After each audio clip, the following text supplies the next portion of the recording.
നമ്മളെല്ലാവരും ഏറെ ആകാംക്ഷയോടെ കാത്തിരുന്ന ഒരു സെഷനാണ് ഹാപ്പി പാരൻറ്റിങ്. ആൻഡ് ഈ സെഷൻ കൈകാര്യം ചെയ്യുന്നത് നമ്മുടെ എത്രയും പ്രിയപ്പെട്ട ശ്രീ പി നിതിൻ രാജ് സാറാണ്.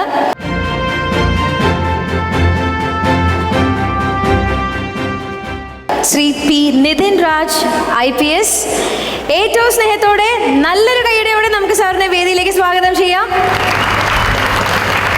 കാസർഗോഡ് ജില്ലയിലെ രാവണീശ്വര സ്വദേശിയാണ് നമ്മുടെ Shri P Nithin Raj sir. 2019 batch IPS ഉദ്യോഗസ്ഥനാണ്. UPSC സിവിൽ സർവീസ് പരീക്ഷയിലൂടെ ഡയറക്റ്റ് റിക്രൂട്ട് പ്രവേശനം നേടിയ വ്യക്തിയാണ്. കോട്ടയത്തെ രാജീവ് ഗാന്ധി ഇൻസ്റ്റിറ്റ്യൂട്ട് ഓഫ് ടെക്നോളജിയിൽ നിന്നും മെക്കാനിക്കൽ എഞ്ചിനീയറിംഗിൽ BTech കരസ്ഥമാക്കിയ Shri P Nithin Raj IPS Kannur city police commissioner എന്ന നിലയിൽ കണ്ണൂർ നഗരസഭയിലെ ക്രമസമാധാനം, സുരക്ഷ, സ്പെഷ്യലിസ്റ്റ് പോലീസിംഗ് എന്നിവയുടെ മേൽനോട്ടം വഹിക്കുന്നു. അതുപോലെ തന്നെ തിരുവനന്തപുരം സിറ്റിയിലെ DCP law and order and traffic special OPS ഗ്രൂപ്പിലെ SP തുടങ്ങിയ പ്രധാന സ്ഥാനങ്ങളും മികച്ച രീതിയിൽ വഹിച്ചിട്ടുണ്ട് സദാ കർമ്മനിരതനായ ഇദ്ദേഹം. അപ്പോൾ നല്ലൊരു കൈയടിയോടെ നമുക്ക് സാറിന് ഒരു നല്ലൊരു വാം വെൽക്കം കൊടുക്കാം. അപ്പോൾ സാർ നമ്മുടെ സെഷനിലേക്ക് കടക്കുന്നതിന് മുന്നേ നിതിൻ രാജ് സാറിനെ പൊന്നാട അണിയിക്കുന്നതിനായി Amrita TV deputy creative head Ajayan സാറിനെ ഏറ്റവും സ്നേഹത്തോടെ വേദിയിലേക്ക് സ്വാഗതം ചെയ്യുന്നു. അടുത്തതായി ശ്രീ പി നിതിൻ രാജ് സാറിന് അമൃത TVയുടെ ചെറിയൊരു സ്നേഹോപഹാരം സമ്മാനിക്കാനായി നമ്മുടെ ഏറ്റവും പ്രിയപ്പെട്ട Amrita TV creative head Sindhu Mohan മാമിനെ ക്ഷണിക്കുന്നു. അപ്പോൾ സാറിന് ഒരു ചെറിയ ഗിഫ്റ്റ് കൂടെ കൊടുക്കുന്നതിനായിട്ട് I would like to invite Sindhu ma'am, creative head of Amrita TV. So ഇന്ന് നമ്മൾ വളരെ കുറച്ച് നേരം കുറച്ച് കാര്യങ്ങൾ പറയാനാണ് പോകുന്നത്. എനിക്കിവിടെ സംസാരിക്കുന്ന വിഷയം ഹാപ്പി പാരൻറ്റിങ് എന്നുള്ളതാണ്. വളരെ സീരിയസ് ഏറിയ വിഷയമാണ്. സോ നമുക്ക് രണ്ട് ഓപ്ഷൻസ് ഉണ്ട്. വളരെ സീരിയസ് ആയ രീതിയിൽ നമുക്ക് സംസാരിക്കാം, അല്ലെങ്കിൽ നമുക്ക് വളരെ രസകരമായ രീതിയിൽ സംസാരിക്കാം. ഏതാണ് നല്ല ഓപ്ഷൻ? രസകരമായ രീതിയിൽ സംസാരിക്കാം. ഓക്കെ, അപ്പോൾ രസകരമായ രീതിയിൽ സംസാരിക്കുന്നതിൻ്റെ റൂൾ നമ്പർ 1 എന്ന് പറയുന്നത്, രസകരമായ രീതിയിലാണ് സംസാരിക്കേണ്ടതെങ്കിൽ ഞാൻ സംസാരിക്കുന്നതിനോടൊപ്പം നിങ്ങളും സംസാരിക്കണം.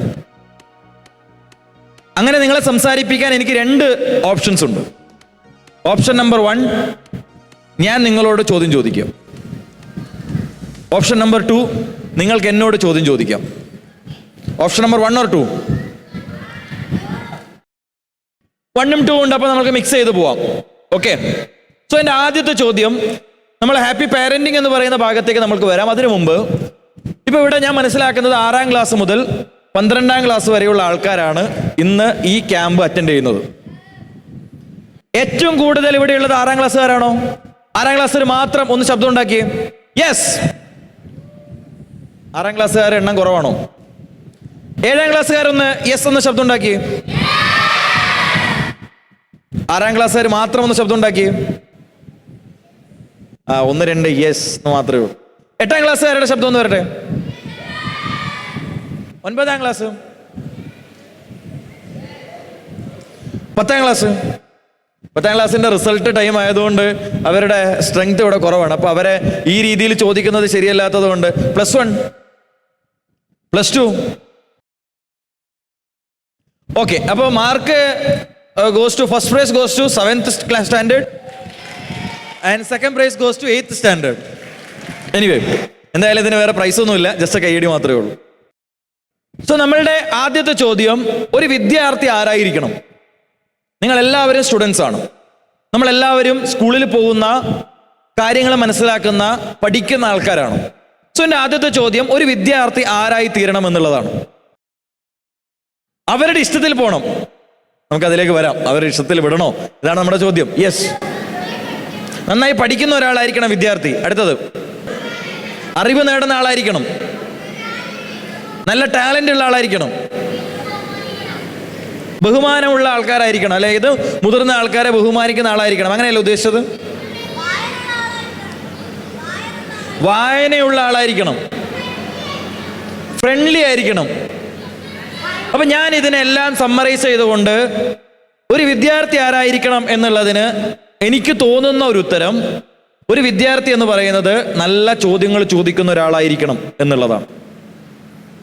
അപ്പോൾ ഒരു വിദ്യാർത്ഥിയുടെ ഏറ്റവും പ്രധാനപ്പെട്ട ക്വാളിറ്റി എന്താണെന്ന് ചോദിച്ചു കഴിഞ്ഞാൽ ഞാൻ പറയാ, നിങ്ങൾക്ക് നല്ല ചോദ്യങ്ങൾ ചോദിക്കാൻ വേണ്ടി കഴിയണം. നമ്മളുടെയൊക്കെ ക്ലാസ് മുറിയിൽ ടീച്ചേഴ്സ് പഠിപ്പിച്ചതിന് ശേഷം സ്ഥിരമായിട്ട് ചോദിക്കുന്ന ഒരു ചോദ്യമുണ്ട്. ഞാൻ 4ാം ക്ലാസ്സിലും 5ാം ക്ലാസ്സിലൊക്കെ പഠിപ്പിക്കുമ്പോഴും ഈ ചോദ്യം കേട്ടിട്ടുണ്ട്. ഇപ്പൊ നിങ്ങൾ നിർബന്ധമായിട്ടും ഈ ഒരു ചോദ്യം കേട്ട് കാണും. ചോദ്യം എന്താ?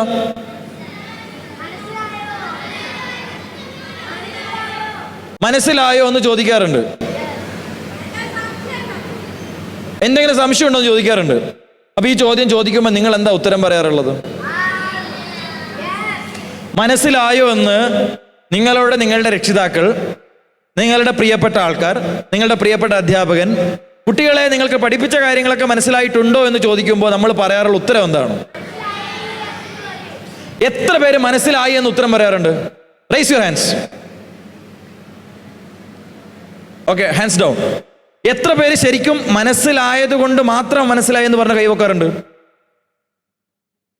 ഞാൻ വേറെ ഇതിൽ ചോദിക്കാം, ഹാൻഡ്സ് ഡൗൺ. മനസ്സിലാവാതിരുന്നിട്ടും മനസ്സിലായി എന്ന് പറഞ്ഞ കൈവെക്കുന്ന എത്ര പേരുണ്ട്? കോംപ്ലിക്കേറ്റഡ് ആണ് ക്വസ്റ്റ്യൻ, ശ്രദ്ധിക്കണം. മനസ്സിലാവാതിരുന്നിട്ടും ടീച്ചറോട് ടീച്ചറെ ഞങ്ങൾക്കെല്ലാം മനസ്സിലായി ടീച്ചറെ എന്ന് ഉത്തരം പറയാൻ എത്ര പേരുണ്ട്? സത്യസന്ധമായിട്ട് കൈപൊക്കി കഴിഞ്ഞാൽ നിങ്ങൾക്ക് കൈയടി കിട്ടും. എല്ലാവരും ഒന്ന് ഇവർക്കൊന്ന് കൈയടി കൊടുത്തേ. ഇവർ സത്യസന്ധമായിട്ട് ഉത്തരം പറഞ്ഞ ആൾക്കാരാണ്. Hands down. അപ്പൊ നമ്മളുടെ ഒക്കെ പലപ്പോഴും ഞാൻ പല വേദികളിലും പോകുന്ന സമയത്ത് സ്ഥിരമായിട്ട് പറയുന്ന ഒരു കാര്യമാണത്. കാരണം അത്രയും എനിക്ക് ഏറ്റവും പ്രിയപ്പെട്ട വാക്കുകളായതുകൊണ്ടാണ്. നമ്മൾ പലപ്പോഴും ചെയ്യുന്ന ഏറ്റവും പ്രധാനപ്പെട്ട തെറ്റ് എന്ന് പറയുന്നത് ഇവിടെയാണ്. മനസ്സിലാവാത്ത കാര്യം നമ്മൾ മനസ്സിലായി എന്ന് പറയും. നമ്മുടെയൊക്കെ നാട്ടിൻപുറത്ത് വളരെ രസകരമായിട്ട് നമ്മൾ പറയാറുള്ളൊരു വാക്കുണ്ട്. അതുകൊണ്ട് മനസ്സിലാവാത്ത കാര്യം മനസ്സിലായി എന്ന് പറഞ്ഞാൽ ചിലപ്പോൾ മനസ്സിലായ കാര്യം പോലും മനസ്സിലാവില്ല എന്നുള്ളതാണ്. മനസ്സിലായിട്ടുണ്ടോ? മനസ്സിലാവാത്ത കാര്യം മനസ്സിലായി എന്ന് പറഞ്ഞാൽ ചിലപ്പോൾ മനസ്സിലായ കാര്യം പോലും മനസ്സിലാവില്ല എന്നുള്ളതാണ്. ഇതിനെ പറ്റിയിട്ട് വിവരിക്കുന്ന മനോഹരമായ ഒരു കഥയും കൂടെ ഇതിൻ്റെ കൂടെ നമ്മൾ ചേർത്ത് വായിക്കേണ്ടതുണ്ട്.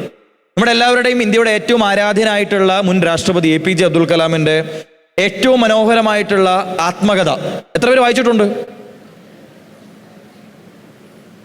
ഉത്തരം പറയുന്നതിനൊന്നൊരു പഞ്ചില്ല. അഗ്നിച്ചിറകുകൾ, വിങ്സ് ഓഫ് ഫയർ. അതിൽ അദ്ദേഹത്തിന്റെ ഏറ്റവും പ്രിയപ്പെട്ട അധ്യാപകനെ പറ്റി പരാമർശിക്കുന്ന ഒരു ഭാഗമുണ്ട്. ശിവസുബ്രഹ്മണ്യ അയ്യർ എന്നുള്ളതാണ് അധ്യാപകന്റെ പേര്. ഒരിക്കലും ക്ലാസ്സിൽ പക്ഷികൾ എങ്ങനെയാണ് പറന്നു തുടങ്ങുന്നത് എന്ന് അധ്യാപകൻ പഠിപ്പിക്കുകയാണ്. പക്ഷികൾ എങ്ങനെയാണ് പറന്നു തുടങ്ങുന്നത്. രാമേശ്വരത്തെ ഒരു സ്കൂളിൽ നിന്നുകൊണ്ടാണ് ഈ ക്ലാസ് നടക്കുന്നത്. വളരെ സാധാരണ ഒരു സ്കൂൾ. ചോക്ക് ഉപയോഗിച്ചുകൊണ്ട് ബ്ലാക്ക് ബോർഡിൽ വരച്ചുകൊണ്ട് അധ്യാപകൻ വിദ്യാർത്ഥികളോട് പഠിപ്പിച്ചതിന് ശേഷം ചോദിച്ചു, കുട്ടികളെ പഠിപ്പിച്ച കാര്യങ്ങൾ നിങ്ങൾക്ക് മനസ്സിലായിട്ടുണ്ടോ? അപ്പൊ ബഹുഭൂരിപക്ഷം പേരുന്ന കുട്ടികളും പറഞ്ഞ ഉത്തരം, ടീച്ചറെ പഠിപ്പിച്ച കാര്യങ്ങളൊക്കെ ഞങ്ങൾക്ക് മനസ്സിലായി എന്നുള്ളതാണ്. അവിടെ കലാമടക്കമുള്ള കുറെ കുട്ടികൾ പറഞ്ഞ മറുപടി, എനിക്ക് പഠിപ്പിച്ച കാര്യങ്ങൾ മനസ്സിലായിട്ടില്ല. അന്ന് ആ കുട്ടികളെ രാമേശ്വരത്തെ കടൽ തീരത്തേക്ക് അധ്യാപകൻ കൊണ്ടുപോവുകയാണ്. അവിടെ നിന്ന് നേരിട്ട് പക്ഷികളെ കാണിച്ചു കൊടുത്തുകൊണ്ട് പക്ഷികൾ എങ്ങനെയാണ് കാലൊതുക്കുന്നത്, ചിറക് കുടയുന്നത്, പറന്നുയരുന്നത് എന്ന് നേരിട്ട് കാണിച്ചു കൊടുത്തുകൊണ്ട് അധ്യാപകൻ പഠിപ്പിക്കുകയാണ്. പിന്നീട് കലാം തന്നെ പറഞ്ഞു വെക്കുന്ന ഒരു കാര്യം, തൻ്റെ ജീവിതത്തിലെ ഏറ്റവും നിർണായകമായിട്ടുള്ള തന്നെ അറിവിൻ്റെ വലിയ ലോകത്തേക്ക് പിടിച്ചുയർത്തിയത് അത്തരത്തിലുള്ള അധ്യാപകരാണ് എന്നുള്ളതാണ്. അപ്പൊ നമ്മൾ ഇവിടെ നിന്ന് മനസ്സിലാക്കുന്നത് എന്തുകൊണ്ട് ആ അധ്യാപകൻ ആ വിദ്യാർത്ഥികളെ കടൽ തീരത്തേക്ക് കൊണ്ടുപോകാൻ വേണ്ടി കഴിഞ്ഞു. ഇതാണ് നമ്മുടെ മുമ്പിലുള്ള ചോദ്യം. അതിനൊറ്റ ഉത്തരവേ ഉള്ളൂ, മനസ്സിലായിട്ടില്ല എന്ന് പറയാൻ കുറച്ച് കുട്ടികൾക്ക് കഴിഞ്ഞതുകൊണ്ടാണ്. അപ്പൊ ഇനി നിങ്ങൾ ചെയ്യേണ്ട ജോലി നമ്പർ 1, നിങ്ങൾ ഇനി സ്കൂള് തുറക്കുമല്ലോ. ജൂണിൽ തുറക്കണോ വേണ്ടയോ? ഇതൊരു ശബ്ദമില്ലാത്ത തുറക്കണം എന്ന് പറയണ്ടേ? അപ്പൊ സ്കൂള് തുറക്കുന്ന സമയത്ത്, വീണ്ടും സ്കൂളിലേക്ക് തിരിച്ചു പോകുന്ന സമയത്ത് നിങ്ങൾ ആദ്യം ടീച്ചേഴ്സിനോട് ചോദ്യങ്ങൾ ചോദിച്ചു തുടങ്ങണം. അപ്പൊ അവരോട് നിങ്ങളോട് പറയും, കഴിഞ്ഞ വർഷം മാർച്ച് വരെ വലിയ കുഴപ്പമില്ലാത്ത കുട്ടിയായിരുന്നല്ലോ, ഈ കഴിഞ്ഞ 2 മാസം കൊണ്ട് എന്ത് പറ്റി എന്ന് നിങ്ങൾ വീട്ടിലെ രക്ഷിതാവിനെ വിളിക്കും. എന്നെ മോൻ ചെറിയ പ്രശ്നമാട്ടോ, ക്ലാസ്സിൽ എപ്പോഴും ചോദ്യം. അങ്ങനെ നിങ്ങളോട് ആരോടെങ്കിലും രക്ഷിതാക്കളോട് പറഞ്ഞു കഴിഞ്ഞാൽ രക്ഷിതാക്കൾ ദയവ് ചെയ്ത് കുട്ടികളോട് പറയണം, നിങ്ങൾ വീണ്ടും വീണ്ടും ചോദ്യങ്ങൾ ചോദിക്കണം. അപ്പൊ നിങ്ങൾ ചോദിക്കേണ്ട ചോദ്യങ്ങൾ എന്ന് പറയുന്നത് അറിയാൻ വേണ്ടിയിട്ടുള്ള ചോദ്യങ്ങളാണ്. നമ്മൾ പറഞ്ഞല്ലോ കൊനസ്റ്റ് ചോദ്യങ്ങളാകാം, പക്ഷെ അറിയാൻ വേണ്ടിയിട്ടുള്ള ചോദ്യങ്ങളും കൂടെ ചോദിക്കാൻ നമുക്ക് കഴിയണം. എത്ര ചോദ്യം ചോദിക്കണമെന്ന് പറയാറുണ്ട്. 5 why എന്ന് പറയുന്ന ഒരു കൺസെപ്റ്റ് ഉണ്ട്. ആർക്കെങ്കിലും അറിയാമോ 5 why? നമ്മളൊരു കാര്യത്തെ പറ്റി മനസ്സിലാക്കണമെന്നുണ്ടെങ്കിൽ എത്ര ചോദ്യം ചോദിക്കണം? ഇതൊരു ചെറിയൊരു ടെക്നിക്കാണ്, എല്ലാവരും ഒന്ന് ഓർത്ത് വെക്കുക. 5 why, WHY. നമ്മൾക്കൊരു കാര്യം അറിയണമെന്നുണ്ടെങ്കിൽ ആദ്യം അതിനോട് എന്തുകൊണ്ട് എന്നുള്ളൊരു ചോദ്യം ചോദിക്കുക. അതിന് നിങ്ങൾക്കൊരു ഉത്തരം കിട്ടുന്നുണ്ടെങ്കിൽ വീണ്ടും അതിനോട് എന്തുകൊണ്ട് എന്ന് ചോദിക്കുക. ഞാൻ ഉദാഹരണത്തിലൂടെ പറഞ്ഞുതരാം. ഇപ്പൊ ഇവിടെ ഒരു മെഷീൻ വർക്ക് ചെയ്യുന്നില്ല എന്ന് വിചാരിക്കുക, അല്ലെങ്കിൽ വേണ്ട, നിങ്ങൾക്ക് സ്ഥിരമായിട്ട് മനസ്സിലാവുന്ന ഒരു എക്സാമ്പിൾ പറയാം. ഒരു കുട്ടി ക്ലാസ്സിലേക്ക് എത്തിയത് കുറച്ച് ലേറ്റ് ആയിട്ടാണ്. അപ്പൊ ടീച്ചർ ചോദിക്കും, എന്തുകൊണ്ടാണ് ലേറ്റ് ആയത്? അപ്പൊ നമ്മളെന്താ ഉത്തരം പറയാം? ടീച്ചറെ വൈകിപ്പോയി, അതുകൊണ്ടാണ് ലേറ്റ് ആയത്. അപ്പൊ നിങ്ങൾ വൈകിപ്പോയി എന്ന് പറയുന്ന സമയത്ത് എന്തുകൊണ്ട് എന്നൊരു ചോദ്യം ചോദിക്കുമ്പോൾ അടുത്ത എന്താ നമ്മൾ ഉത്തരം പറയാം? പിന്നെ പറയാൻ പറ്റുന്ന ഉത്തരം എന്താ? ട്രാഫിക്. ടീച്ചർ ഭയങ്കര ട്രാഫിക് ആയിരുന്നു, അതുകൊണ്ടാണ്. ടീച്ചറും ചിലപ്പോൾ നിങ്ങളുടെ അടുത്തുനിന്നായിരിക്കും വരുന്നത്, പക്ഷേ ടീച്ചർക്ക് ട്രാഫിക് ഒന്നുമില്ല, നിങ്ങൾക്ക് മാത്രമുള്ളൊരു ട്രാഫിക്. അപ്പൊ ട്രാഫിക് കിട്ടി അല്ലെങ്കിൽ ട്രാഫിക്കിൽ പെട്ടു എന്നായിരിക്കും നിങ്ങളുടെ രണ്ടാമത്തെ ഉത്തരം. അപ്പൊ എന്തുകൊണ്ട് നിങ്ങൾക്ക് ട്രാഫിക്കിൽ കിടക്കേണ്ടി വന്നു എന്നുള്ളതാണ് വീണ്ടും എന്തുകൊണ്ട് എന്നുള്ളൊരു ചോദ്യം. അപ്പൊ നിങ്ങൾക്ക് പറയുന്ന മറുപടി എന്താ? രാവിലെ നിങ്ങൾക്ക് നേരത്തെ എഴുന്നേക്കാൻ പറ്റിയില്ല. എന്തുകൊണ്ട്? നിങ്ങൾ തലേദിവസം അലാം വെച്ചില്ലേ? ചോദ്യം അലാം വെച്ചു ടീച്ചറെ, 6 എന്നാണ് വെച്ചത്, 6 PM ആയിപ്പോയി, AM വെക്കാൻ മാറിപ്പോയി. അപ്പോൾ നിങ്ങൾ എന്തുകൊണ്ട് എന്ന് പറയുന്ന ചോദ്യത്തിന് ഏറ്റവും അടിസ്ഥാനപരമായിട്ട് ഈ അലാറത്തിന്റെ വിഷയമാണെങ്കിൽ നാളെ നിങ്ങൾ 6 PM തന്നെ വെക്കും, നിങ്ങൾ എഴുന്നേക്കില്ല, വീണ്ടും വൈകും. അപ്പൊ ഏറ്റവും അടിസ്ഥാനപരമായിട്ടുള്ള പ്രശ്നം എന്താണ് എന്ന് അഡ്രസ്സ് ചെയ്യുന്നിടത്തോളം കാലം നമുക്ക് ഈ പ്രശ്നം ഉണ്ടാവും. ഈ കാര്യം മനസ്സിലായിട്ടുണ്ടോ? കുമാരനാശാന്റെ ഒരു കവിതയുണ്ട്, നമ്മൾ ചെറിയ ക്ലാസ്സിൽ പഠിക്കുന്ന ഒരു വളരെ രസകരമായ ഒരു കവിത. ഈ വല്ലിയിൽ നിന്നു ചെമ്മേ പൂക്കൾ പോകുന്നിതാ പറന്നമ്മേ. ബാക്കി തെറ്റി നിനക്കുണ്ണി ചൊല്ലാം നൽ പൂമ്പാറ്റകളല്ലേ ഇതെല്ലാം. ഒരു കുഞ്ഞ് അമ്മയോട് പറയാണ്, അമ്മേ ഈ പൂക്കളിൽ നിന്ന് പൂവുകളെല്ലാം ഇങ്ങനെ പറന്നു പോവുകയല്ലേ. അപ്പൊ അമ്മ കുഞ്ഞിനെ തിരുത്തി പറയാണ്, അത് പൂവുകളല്ല, അതൊക്കെയും പൂമ്പാറ്റകളാണ് എന്നുള്ളത്. ഇത് വളരെ രസകരമായ, നമ്മൾ പഠിച്ചു പോകുന്നതിനിടയിൽ അതിന്റെ അർത്ഥം പലപ്പോഴും മനസ്സിലാക്കാതെ പോകുന്ന ഒരു ചെറിയൊരു കാവ്യശകലമാണ്. അതിന്റെ കാരണം എന്താ? നമ്മൾ തെറ്റുകൾ പറയുമ്പോഴാണ് തെറ്റുകൾ തിരുത്താൻ വേണ്ടി കഴിയാം. പിന്നെ ഞങ്ങളൊക്കെ സ്കൂൾ വിട്ട് വരുന്ന ഒരു സാഹചര്യത്തെ പറ്റിയിട്ട് മാത്രം ഞാൻ ഒന്ന് പറയാം. എല്ലാവരും ഒന്ന് കണ്ണുകളടച്ച്, എല്ലാവരും ഇൻക്ലൂഡിങ് പാരൻസ്, സ്റ്റുഡൻസ്, എല്ലാ ആൾക്കാരും ഒന്ന് കണ്ണുകളടച്ച് ഞാൻ പറയുന്ന കാര്യത്തെപ്പറ്റി മാത്രം ശ്രദ്ധിക്കുക. ഓക്കെ, ഇപ്പൊ നിങ്ങൾ ഇരിക്കുന്നത് ഈ ഒരു ക്യാമ്പിലാണ് എന്ന് കരുതരുത്. നിങ്ങളെല്ലാവരും നിങ്ങളുടെ സ്കൂളിലേക്ക് വൈകുന്നേരം നിങ്ങളുടെ സ്കൂള് ബെല്ലടിക്കുന്ന, ഫൈനൽ ബെല്ലടിക്കുന്ന ആ മൊമെന്റിലേക്ക് പോവുക. കുറച്ച് പ്രായം ചെന്നവരാണെങ്കിൽ നിങ്ങളുടെ പ്രിയപ്പെട്ട മധുരച്ചൂരലിന്റെ മണം പേറുന്ന, ചോക്കുപൊടിയുടെ ഗന്ധം പേറുന്ന തൻ്റെ പ്രിയപ്പെട്ട ആൾക്കാരുടെ കൂടെ ഇരുന്നു കൊണ്ട് ഭക്ഷണം പകുത്തു കൊടുത്ത് കഴിച്ചിരുന്ന ആ മനോഹരമായ ഒരു കാലഘട്ടം, ആ സ്കൂൾ കാലഘട്ടത്തിലേക്ക് ഒരു നിമിഷം ഒന്ന് പോവുക. നിങ്ങൾ ഇപ്പൊ ഇരിക്കുന്നത് സ്കൂളിന്റെ ആ ദിവസത്തെ അവസാനത്തെ പീരീഡിലാണ്. നമ്മളുടെയൊക്കെ അവസാനത്തെ പീരീഡ് എന്ന് പറയുമ്പോൾ നമ്മൾക്ക് ഉണ്ടാവുന്ന ഒരു സന്തോഷം, ജനഗണമന ചൊല്ലിക്കഴിഞ്ഞാൽ അതിന് അവസാനമായിട്ടൊരു ലോങ് ബെല്ലുണ്ട്. ആ ബെല്ലടിച്ചു കഴിഞ്ഞാൽ വീട്ടിലേക്കുള്ള ഓട്ടമാണ്. നിങ്ങളും ഇപ്പൊ സ്കൂള് വിട്ട ഒരവസ്ഥയിലാണ് എന്ന് വിചാരിക്കുക. നിങ്ങളെല്ലാവരും സ്കൂള് വിട്ട് വീട്ടിലേക്ക് പോവുകയാണ്. പല രീതിയിലേക്കായിരിക്കും നിങ്ങളുടെ യാത്ര. കുറച്ചു പേര് ബസ്സിൽ പോകുന്നവരുണ്ടാവും, കുറച്ചു പേര് സൈക്കിളിൽ വീട്ടിലേക്ക് പോകുന്നവരുണ്ടാവും, കുറച്ചു പേര് കൂട്ടുകാരുടെ കൂടെ നടന്നൊക്കെ വീട്ടിലേക്ക് പോകുന്നവരുണ്ടാവും. അങ്ങനെ വീട്ടിലേക്ക് പോയി വീട്ടിലെത്തി. അപ്പൊ അവിടെ നിങ്ങളുടെ പ്രിയപ്പെട്ട രക്ഷിതാക്കൾ, അച്ഛനോ അമ്മയോ നിങ്ങളുടെ ചേച്ചിയോ നിങ്ങളുടെ പ്രിയപ്പെട്ട ഒരാൾ നിങ്ങളെ കാത്തു നിൽപ്പുണ്ട്. ഒരേ ഒരു ചോദ്യം മാത്രമേ ഉള്ളൂ, ഇന്ന് സ്കൂളിൽ എന്തൊക്കെയുണ്ട് വിശേഷം എന്ന് ചോദിക്കുന്ന ഒരു ചോദ്യം. ഈ ചോദ്യത്തിന് നിങ്ങൾ എങ്ങനെയാണ് മറുപടി പറഞ്ഞിരുന്നത്? നമ്മളുടെയൊക്കെ ചെറുപ്പത്തിൽ നമ്മൾ സ്കൂൾ വിട്ട് വീട്ടിലേക്ക് പോയിരുന്ന സമയത്ത് നമ്മൾ എങ്ങനെയായിരുന്നു നമ്മുടെ സ്കൂളിലുള്ള കാര്യങ്ങളൊക്കെ പറഞ്ഞിരുന്നത്? ഇപ്പൊ നിങ്ങളോട് ഇങ്ങനൊരു ചോദ്യം ചോദിക്കുന്ന സമയത്ത് നിങ്ങൾ എന്താണ് ജനറലി പറയാറുള്ള മറുപടി? ഓ, അങ്ങനെ പ്രത്യേകിച്ചിട്ട് വിശേഷമൊന്നുമില്ല എന്നാണോ നിങ്ങൾ മറുപടി പറയാറ്? അല്ല, നിങ്ങൾ എന്തെങ്കിലും താല്പര്യത്തോടുകൂടി പറയാൻ ശ്രമിക്കുന്ന സമയത്ത് നിങ്ങളുടെ പ്രിയപ്പെട്ട ആ രക്ഷിതാവ് അല്ലെങ്കിൽ നിങ്ങളുടെ സഹോദരിയൊക്കെ അത് കേൾക്കാൻ തയ്യാറായിട്ടുണ്ടോ? ഇനി എല്ലാവരും ഒന്ന് കണ്ണു തുറന്നേ. ഇപ്പൊ നിങ്ങൾ കുറച്ചു പേർക്കെങ്കിലും നിങ്ങൾ സ്കൂളിൽ വിട്ട് വീട്ടിലേക്ക് പോയിരുന്ന ആ ഒരു മൊമെന്റ് നിങ്ങളുടെ മൈൻഡിൽ എത്തിയിട്ടുണ്ടാവും. നമ്മളെല്ലാവരും സ്കൂൾ വിട്ട് വീട്ടിലേക്ക് പോകുന്നത് സ്കൂൾ ബാഗും സ്കൂൾ ബുക്കും ഒക്കെ ആയിട്ട്, അതോടൊപ്പം സ്കൂളിൽ നടക്കുന്ന കാര്യങ്ങളൊക്കെയും തുറന്നു പറയാനുള്ള ആഗ്രഹത്തിന്റെ പുറത്താണ് നമ്മൾ വീട്ടിലേക്ക് പോയിക്കൊണ്ടിരിക്കുന്നത്. പക്ഷേ ഇന്ന് ഞാൻ പലപ്പോഴും ആസ് എ പോലീസ് ഓഫീസർ പലപ്പോഴും രക്ഷിതാക്കളുമായിട്ട് സംസാരിക്കുമ്പോൾ, കുട്ടികളുമായി ബന്ധപ്പെട്ട് സംസാരിക്കുന്ന സമയത്ത് പലപ്പോഴും കാണുന്ന ഒരു കാര്യം, നമ്മൾക്കിടയിൽ എവിടെയൊക്കെയോ വെച്ച് നല്ല സംസാരത്തിൻ്റെ, നല്ല സംഭാഷണത്തിൻ്റെ ഇടങ്ങൾ നഷ്ടപ്പെടുന്നുണ്ട്. വളരെ സീരിയസ് ആയിട്ട് ഗൗരവകരമായിട്ട് നമ്മൾ ആലോചിക്കേണ്ട വിഷയമാണ്. നിങ്ങളൊരു പക്ഷേ നിങ്ങളുടെ രക്ഷിതാവിനോട് നിങ്ങൾ സ്കൂളിൽ നടക്കുന്ന കാര്യങ്ങൾ എത്രമാത്രം നിങ്ങൾ കമ്മ്യൂണിക്കേറ്റ് ചെയ്യുന്നുണ്ട്? അങ്ങനെ പറയാൻ വരുന്ന സമയത്ത് ആ മൊബൈൽ ഫോൺ ഒന്ന് മാറ്റി നിർത്തി നേരിട്ട് കുട്ടികളുടെ കൂടെ ഇരുന്നു കൊണ്ട് എത്രമാത്രം നമ്മൾക്കത് കേൾക്കാൻ പറ്റാറുണ്ട്? ഞാൻ ഈ വിഷയം സംസാരിക്കുന്നത് ഒരു രക്ഷിതാവ് എന്ന രീതിയിലല്ല, ഞാനൊരു രക്ഷിതാവാണ്. ഞാൻ ഈ വിഷയം സംസാരിക്കുന്നത് ഒരു പോലീസ് ഓഫീസർ എന്ന രീതിയിലാണ്.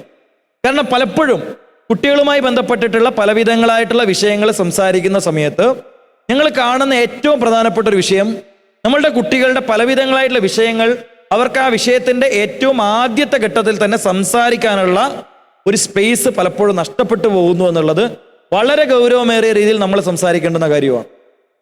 അപ്പൊ നമ്മൾക്ക് പലപ്പോഴും ആ രീതിയിൽ സംസാരിക്കാനുള്ള ഒരു സ്പേസ് ഉണ്ടാകുന്നില്ല എങ്കിൽ ആ സ്പേസ് ഉണ്ടാക്കിയെടുക്കേണ്ടത് ആരാണ്? ഇതാണ് ചോദ്യം.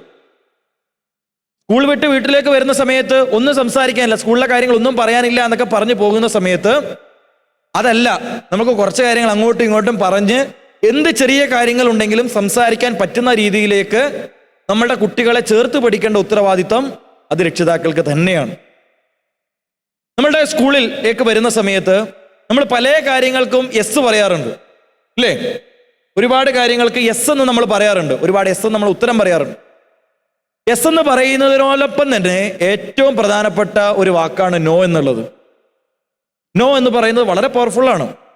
നിങ്ങളുടെ താല്പര്യമില്ലാത്ത ഒരാൾ, അല്ലെങ്കിൽ നിങ്ങൾക്ക് താല്പര്യമില്ലാത്ത ഒരാൾ നിങ്ങളുടെ ശരീരത്തിൽ സ്പർശിക്കുന്ന സമയത്ത് നോ എന്ന് പറയുന്നത് ഏറ്റവും പവർഫുൾ ആയിട്ടുള്ള കാര്യമാണ്. നിങ്ങൾക്ക് ബുദ്ധിമുട്ടുള്ള ഒരു സാഹചര്യം ഉണ്ടാകുന്ന സമയത്ത് നിങ്ങളുടെ രക്ഷിതാക്കളോട് ആ കാര്യം വന്ന് തുറന്നൊന്ന് പറയുന്ന സമയത്ത് നിങ്ങൾക്കൊരു വലിയ റിലീഫ് കിട്ടും. അല്ലെങ്കിൽ നിങ്ങളുടെ പ്രിയപ്പെട്ട ആൾക്കാരുടെ അടുത്ത് സംസാരിക്കുമ്പോൾ ഒരു വലിയ റിലീഫ് കിട്ടും. ഒന്ന് നിങ്ങളൊന്ന് ആലോചിച്ച് നോക്കൂ, നിങ്ങളുടെ ഏറ്റവും പ്രിയപ്പെട്ട കംഫർട്ട് സോൺ എവിടെയാണ്? ഒന്ന് ആലോചിച്ചു നോക്കൂ. നമ്മൾ വിചാരിക്കുക, രക്ഷിതാവ് എന്ന രീതിയിൽ നമ്മൾ വിചാരിക്കുക ഞാനായിരിക്കും അവൻ്റെ ഏറ്റവും പ്രധാനപ്പെട്ട കംഫർട്ട് സോൺ എന്നായിരിക്കും നമ്മൾ വിചാരിക്കുക. ഭൂരിപക്ഷം അങ്ങനെ തന്നെ ആയിരിക്കും. പക്ഷെ എല്ലായ്പ്പോഴും അങ്ങനെ ആകുന്നുണ്ടോ? ഇതൊരു ചോദ്യമാണ്. എന്താണ് കംഫർട്ട് സോൺ എന്നറിയാമോ? കംഫർട്ട് സോൺ എന്ന് പറഞ്ഞാൽ നിങ്ങൾക്ക് നിങ്ങളായിട്ട് പെരുമാറാൻ പറ്റുന്ന, ഒരു ജാള്യതയില്ലാത്ത രീതിയിൽ, ഒരു ചമ്മലില്ലാത്ത രീതിയിൽ നിങ്ങൾക്ക് ആൾക്കാരോട് സംസാരിക്കാൻ പറ്റുന്ന, നിങ്ങളുടെ ഏറ്റവും അടുത്തുള്ള ആൾക്കാരെ ഉൾപ്പെടുത്തിയിട്ട് നിങ്ങൾ വരയ്ക്കുന്ന ഒരു വട്ടമാണ് കംഫർട്ട് സോൺ. മനസ്സിലായോ? നിങ്ങൾ ചില ആൾക്കാരുണ്ടാവില്ലേ, അയാളുടെ അടുത്ത് പോയി കഴിഞ്ഞാൽ നമ്മളുടെ സ്വഭാവം തന്നെ അങ്ങ് മാറും. പുറത്തുനിന്ന് ഒരാൾ നോക്കിക്കഴിഞ്ഞാൽ ഇവനാണോ എൻ്റെ ക്ലാസ്സിൽ പഠിക്കുന്നതൊക്കെ ടീച്ചർ തോന്നിപ്പോവും. ചിലപ്പോൾ ക്ലാസ്സിൽ ഒന്നും മിണ്ടാതിരിക്കുന്ന ആളായിരിക്കും, പക്ഷെ ആളുടെ ഒരു സോണിൽ എത്തിക്കഴിഞ്ഞാൽ, ആൾക്ക് കംഫർട്ടായിട്ടുള്ള ആൾക്കാരുടെ അടുത്ത് എത്തിക്കഴിഞ്ഞാൽ ഭയങ്കരമായിട്ട് സംസാരിക്കും. അങ്ങനെയുള്ള കുറേ ആൾക്കാരില്ലേ നിങ്ങൾക്കിടയിൽ? ഉണ്ട്. അപ്പൊ നമ്മളുടെ ഇങ്ങനെയുള്ള ക്യാമ്പുകളിൽ നിങ്ങൾ വരുന്ന സമയത്ത് നിങ്ങൾക്ക് ഉണ്ടാവേണ്ടുന്ന ഏറ്റവും പ്രധാനപ്പെട്ട മാറ്റം, ഈ കംഫർട്ട് സോണിനെ പുറത്തേക്കും നിങ്ങൾക്ക് നിങ്ങളെ അവതരിപ്പിക്കാൻ വേണ്ടി കഴിയണം. അത് വളരെ ഡിഫിക്കൽട്ടായിട്ടുള്ളൊരു കാര്യമാണ്. ഇവിടെ എത്ര പേർക്ക് സ്റ്റേജിൽ കയറി നിന്ന് സംസാരിക്കുന്നതിന് ബുദ്ധിമുട്ടുണ്ട്? എത്ര പേർക്ക് സ്റ്റേജിൽ കയറി നിന്ന് സംസാരിക്കുന്നതിന് ബുദ്ധിമുട്ടുണ്ട്? Raise your hands.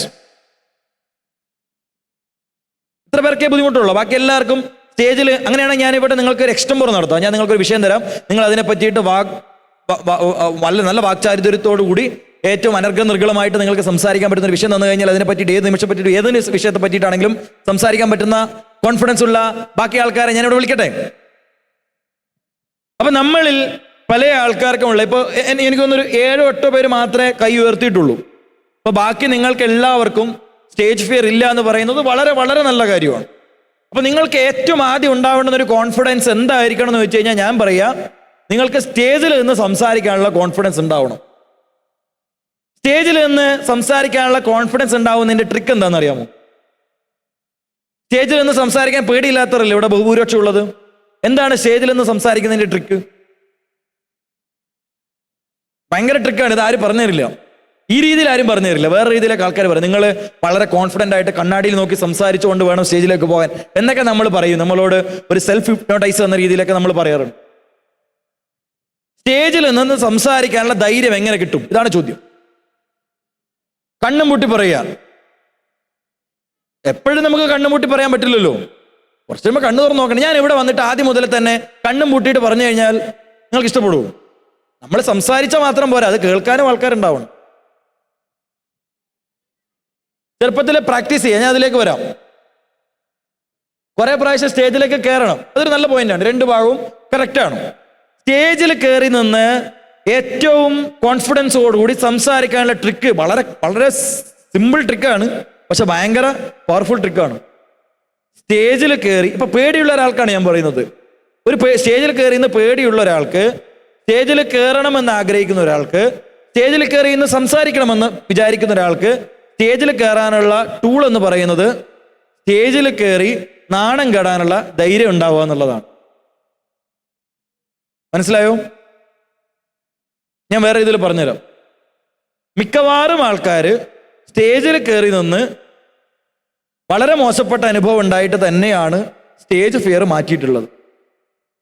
മറ്റൊരർത്ഥത്തിൽ പറഞ്ഞു കഴിഞ്ഞാൽ, ആദ്യമായിട്ട് സ്റ്റേജിൽ കയറുന്ന ഒരാളെ സംബന്ധിച്ചിടത്തോളം ഭയങ്കര മോശപ്പെട്ട അനുഭവം ഉണ്ടാവുക.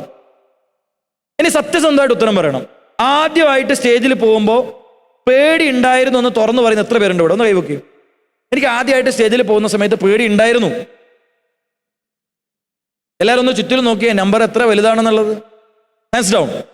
ഇങ്ങനെ തന്നെയാണ് നമ്മൾ സ്റ്റേജിൽ കയറുക. അപ്പൊ സ്റ്റേജിൽ കയറി നാണം കെടാനുള്ള തൊലിക്കെട്ട് ഉണ്ടാവുക എന്നുള്ളതാണ് സ്റ്റേജിൽ കയറി നിന്ന് സംസാരിക്കാനുള്ള റൂൾ നമ്പർ 1. ഇത് ഞാൻ പറഞ്ഞ എന്തിനാ വെച്ച് കഴിഞ്ഞാൽ നിങ്ങൾക്ക് വളരെ ചെറുതായിട്ട് ഇത് തോന്നും. ഞാൻ പറഞ്ഞ എന്തിനാ വെച്ച് കഴിഞ്ഞാൽ എൻ്റെ അനുഭവത്തിൽ ഞാൻ ഇതിനെ പറ്റിയിട്ട് മുമ്പ് സംസാരിച്ചിട്ടുണ്ട്. ഞാൻ ആദ്യമായിട്ട് സ്റ്റേജിൽ കയറിയെന്ന് സംസാരിക്കുന്നത് ഞാൻ അംഗൻവാടിയിൽ പഠിക്കുന്ന പ്രായത്തിലാണ്. അംഗൻവാടിയിൽ നമ്മൾ പോവാന്നാ പറയാം, പഠിക്കുക എന്നല്ല. അംഗൻവാടി പോകുന്ന സമയത്ത് ഒരു കഥ പറയൽ മത്സരം. നമ്മൾ ചെറിയ ക്ലാസ്സിലൊക്കെ നിങ്ങൾ കഥ പറയൽ മത്സരത്തിലൊക്കെ പങ്കെടുത്തിട്ടുണ്ടെങ്കിൽ നിങ്ങൾക്കറിയാം, നിങ്ങൾ ഇവിടെ നിന്ന് സംസാരിക്കുമ്പോൾ ഓഡിയൻസ് അവിടെ നിന്ന് കേൾക്കുന്ന സമയത്ത് എനിക്കും നിങ്ങൾക്കും ഇടയിൽ ഒരാളുണ്ട്. ആരാത്? ഇവിടെ നിന്ന് സംസാരിക്കുന്ന ആൾക്കും അവിടെ നിന്ന് കേൾക്കുന്ന ആൾക്കും ഇടയിൽ ഒരാളുണ്ട്. ആരാത്? മൈക്കുണ്ട്. അതല്ലാതെ രക്ഷിതാക്കളുണ്ട്, ജഡ്ജസ് ഉണ്ട്. ഇത് കൂടാതെ ഒരാളുണ്ട്. ആ വ്യക്തിയുടെ നമ്മുടെ ടീച്ചറുണ്ട്. അതിൻ്റെ ഇടയിൽ കർട്ടന്റെ സൈഡിൽ നിന്നിട്ട് ആക്ഷൻ കാണിക്കും. ആ ടീച്ചറുടെ ക്യൂസിൽ നിന്നാണ് നമ്മൾ കഥയുടെ അടുത്ത ഭാഗം എന്താണെന്നുള്ളത് ഓർക്കുക.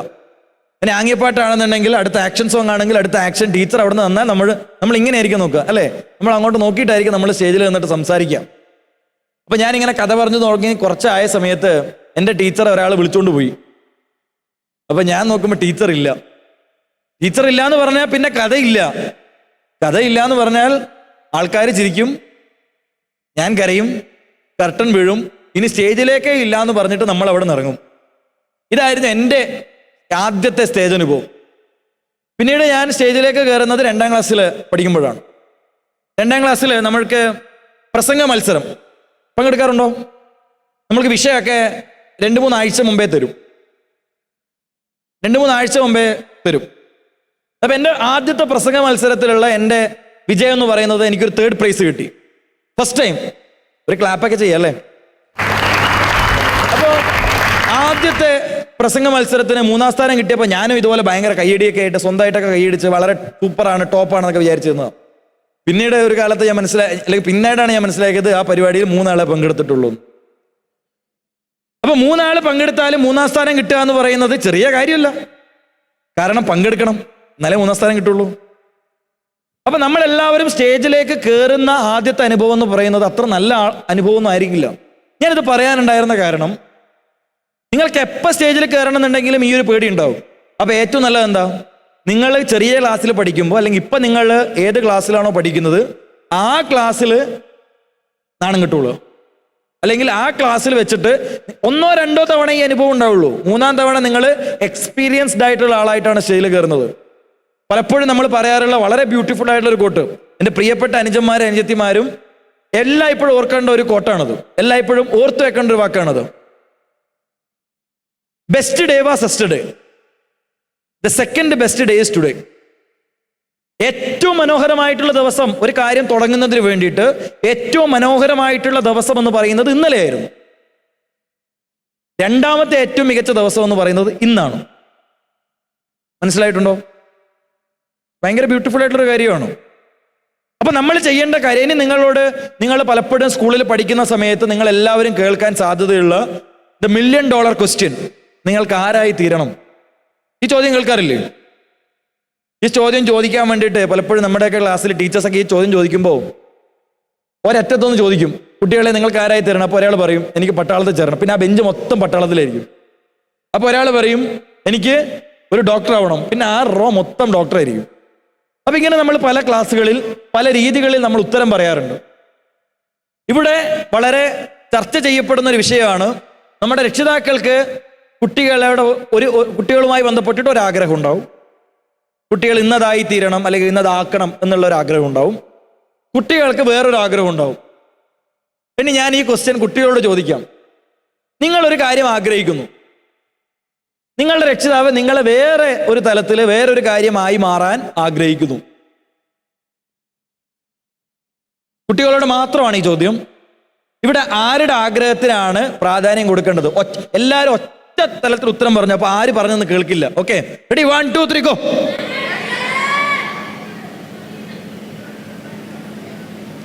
രക്ഷിതാവ് കൂടെ വന്ന കുട്ടികളൊന്നും ഉത്തരം പറഞ്ഞിട്ടില്ല എന്നാണ് എനിക്ക് കിട്ടുന്ന റിപ്പോർട്ടുകൾ. ഒരു തവണ കൂടി ഞാൻ ആ ക്വസ്റ്റ്യൻ ഒന്ന് സ്പെസിഫൈ ചെയ്യാം. രക്ഷിതാവിന് നിങ്ങൾക്കിപ്പം വേറെ ഉദാഹരണത്തിന് നിങ്ങളെ ഡോക്ടർ ആക്കണം എന്നാണ് നിങ്ങളുടെ രക്ഷിതാവ് ആഗ്രഹിക്കുന്നത്.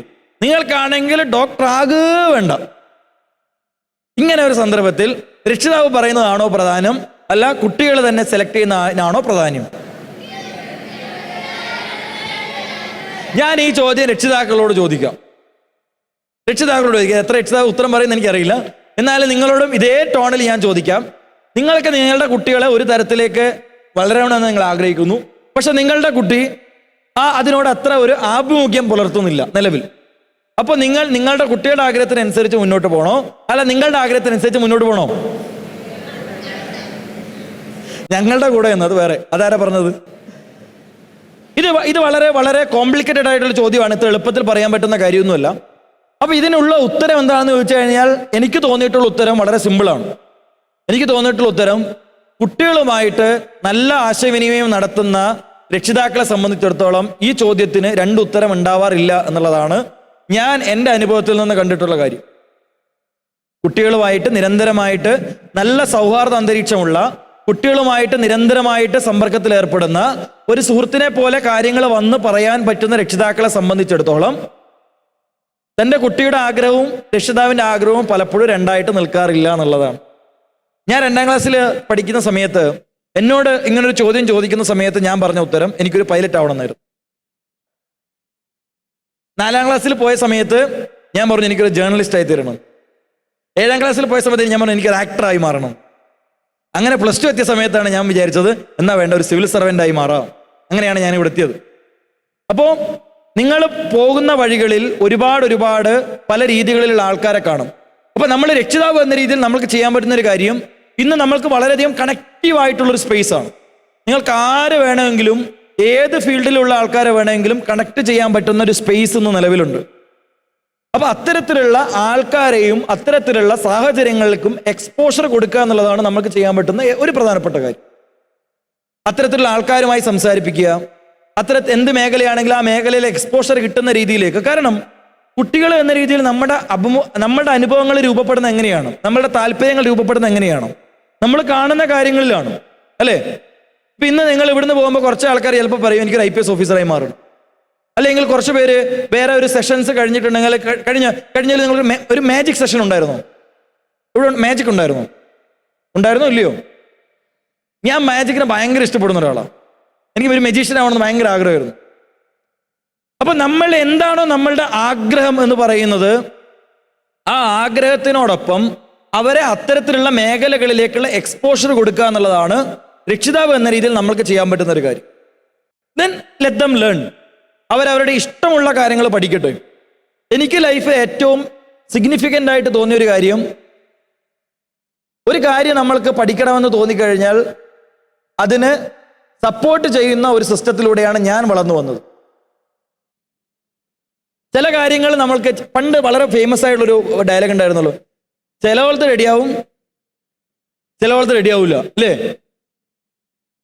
ചില കാര്യങ്ങൾ റെഡിയാവും, ചില കാര്യങ്ങൾ റെഡി ആവൂല. നമ്മൾ അങ്ങനെ തന്നെയാണ്. ഒരു കാര്യം കൂടെ പറഞ്ഞിട്ട് ഞാൻ നിങ്ങളുടെ ക്വസ്റ്റ്യൻസ് എടുക്കാം, if at all any questions are there. Michael ആഞ്ചലോയുടെ വളരെ ബ്യൂട്ടിഫുൾ ആയിട്ടുള്ള, എനിക്ക് ഏറ്റവും ഇൻട്രസ്റ്റിംഗ് ആയിട്ട് തോന്നിയിട്ടുള്ള, ഞാൻ എപ്പോഴും എൻ്റെ ഹൃദയത്തിൽ കൊണ്ടു നടക്കുന്ന ഒരു വാക്കുണ്ട്. ഞങ്ങളുടെ IPS ട്രെയിനിങ് അക്കാഡമി, ഹൈദരാബാദിലുള്ള അക്കാഡമിയുടെ ഗേറ്റ് കടന്ന് നമ്മൾ മുമ്പിലോട്ട് പോകുന്ന സമയത്ത് അവിടെ ഒരു വൈറ്റ് മാർബിളിൽ ഈ ഒരു വാചകം കുത്തിവെച്ചിട്ടുണ്ട്. മൈക്കലാഞ്ചലോ ലോകം കണ്ട ഏറ്റവും മഹാനായിട്ടുള്ള ശില്പിയും ചിത്രകാരനുമാണ്. മൈക്കലാഞ്ചലോട് ഒരിക്കൽ ഒരാൾ ചോദിക്കുന്നുണ്ട്, നിങ്ങൾ എങ്ങനെയാണ് കല്ലുകളിൽ അതിമനോഹരമായിട്ടുള്ള ശില്പങ്ങൾ കുത്തിയെടുക്കുന്നതെന്ന്. ചോദ്യം നേരിടുന്നത് ലോകത്തിന്റെ പ്രഗത്ഭനായിട്ടുള്ള ഏറ്റവും മനോഹരമായ രീതിയിൽ കല്ലുകളിൽ കവിത വിരിയിക്കുന്ന ശില്പിയോടാണ് ഈ ചോദ്യം. മൈക്കലാഞ്ചലോ അതിന് പറയുന്ന മറുപടി ശ്രദ്ധിച്ചു കേൾക്കണം.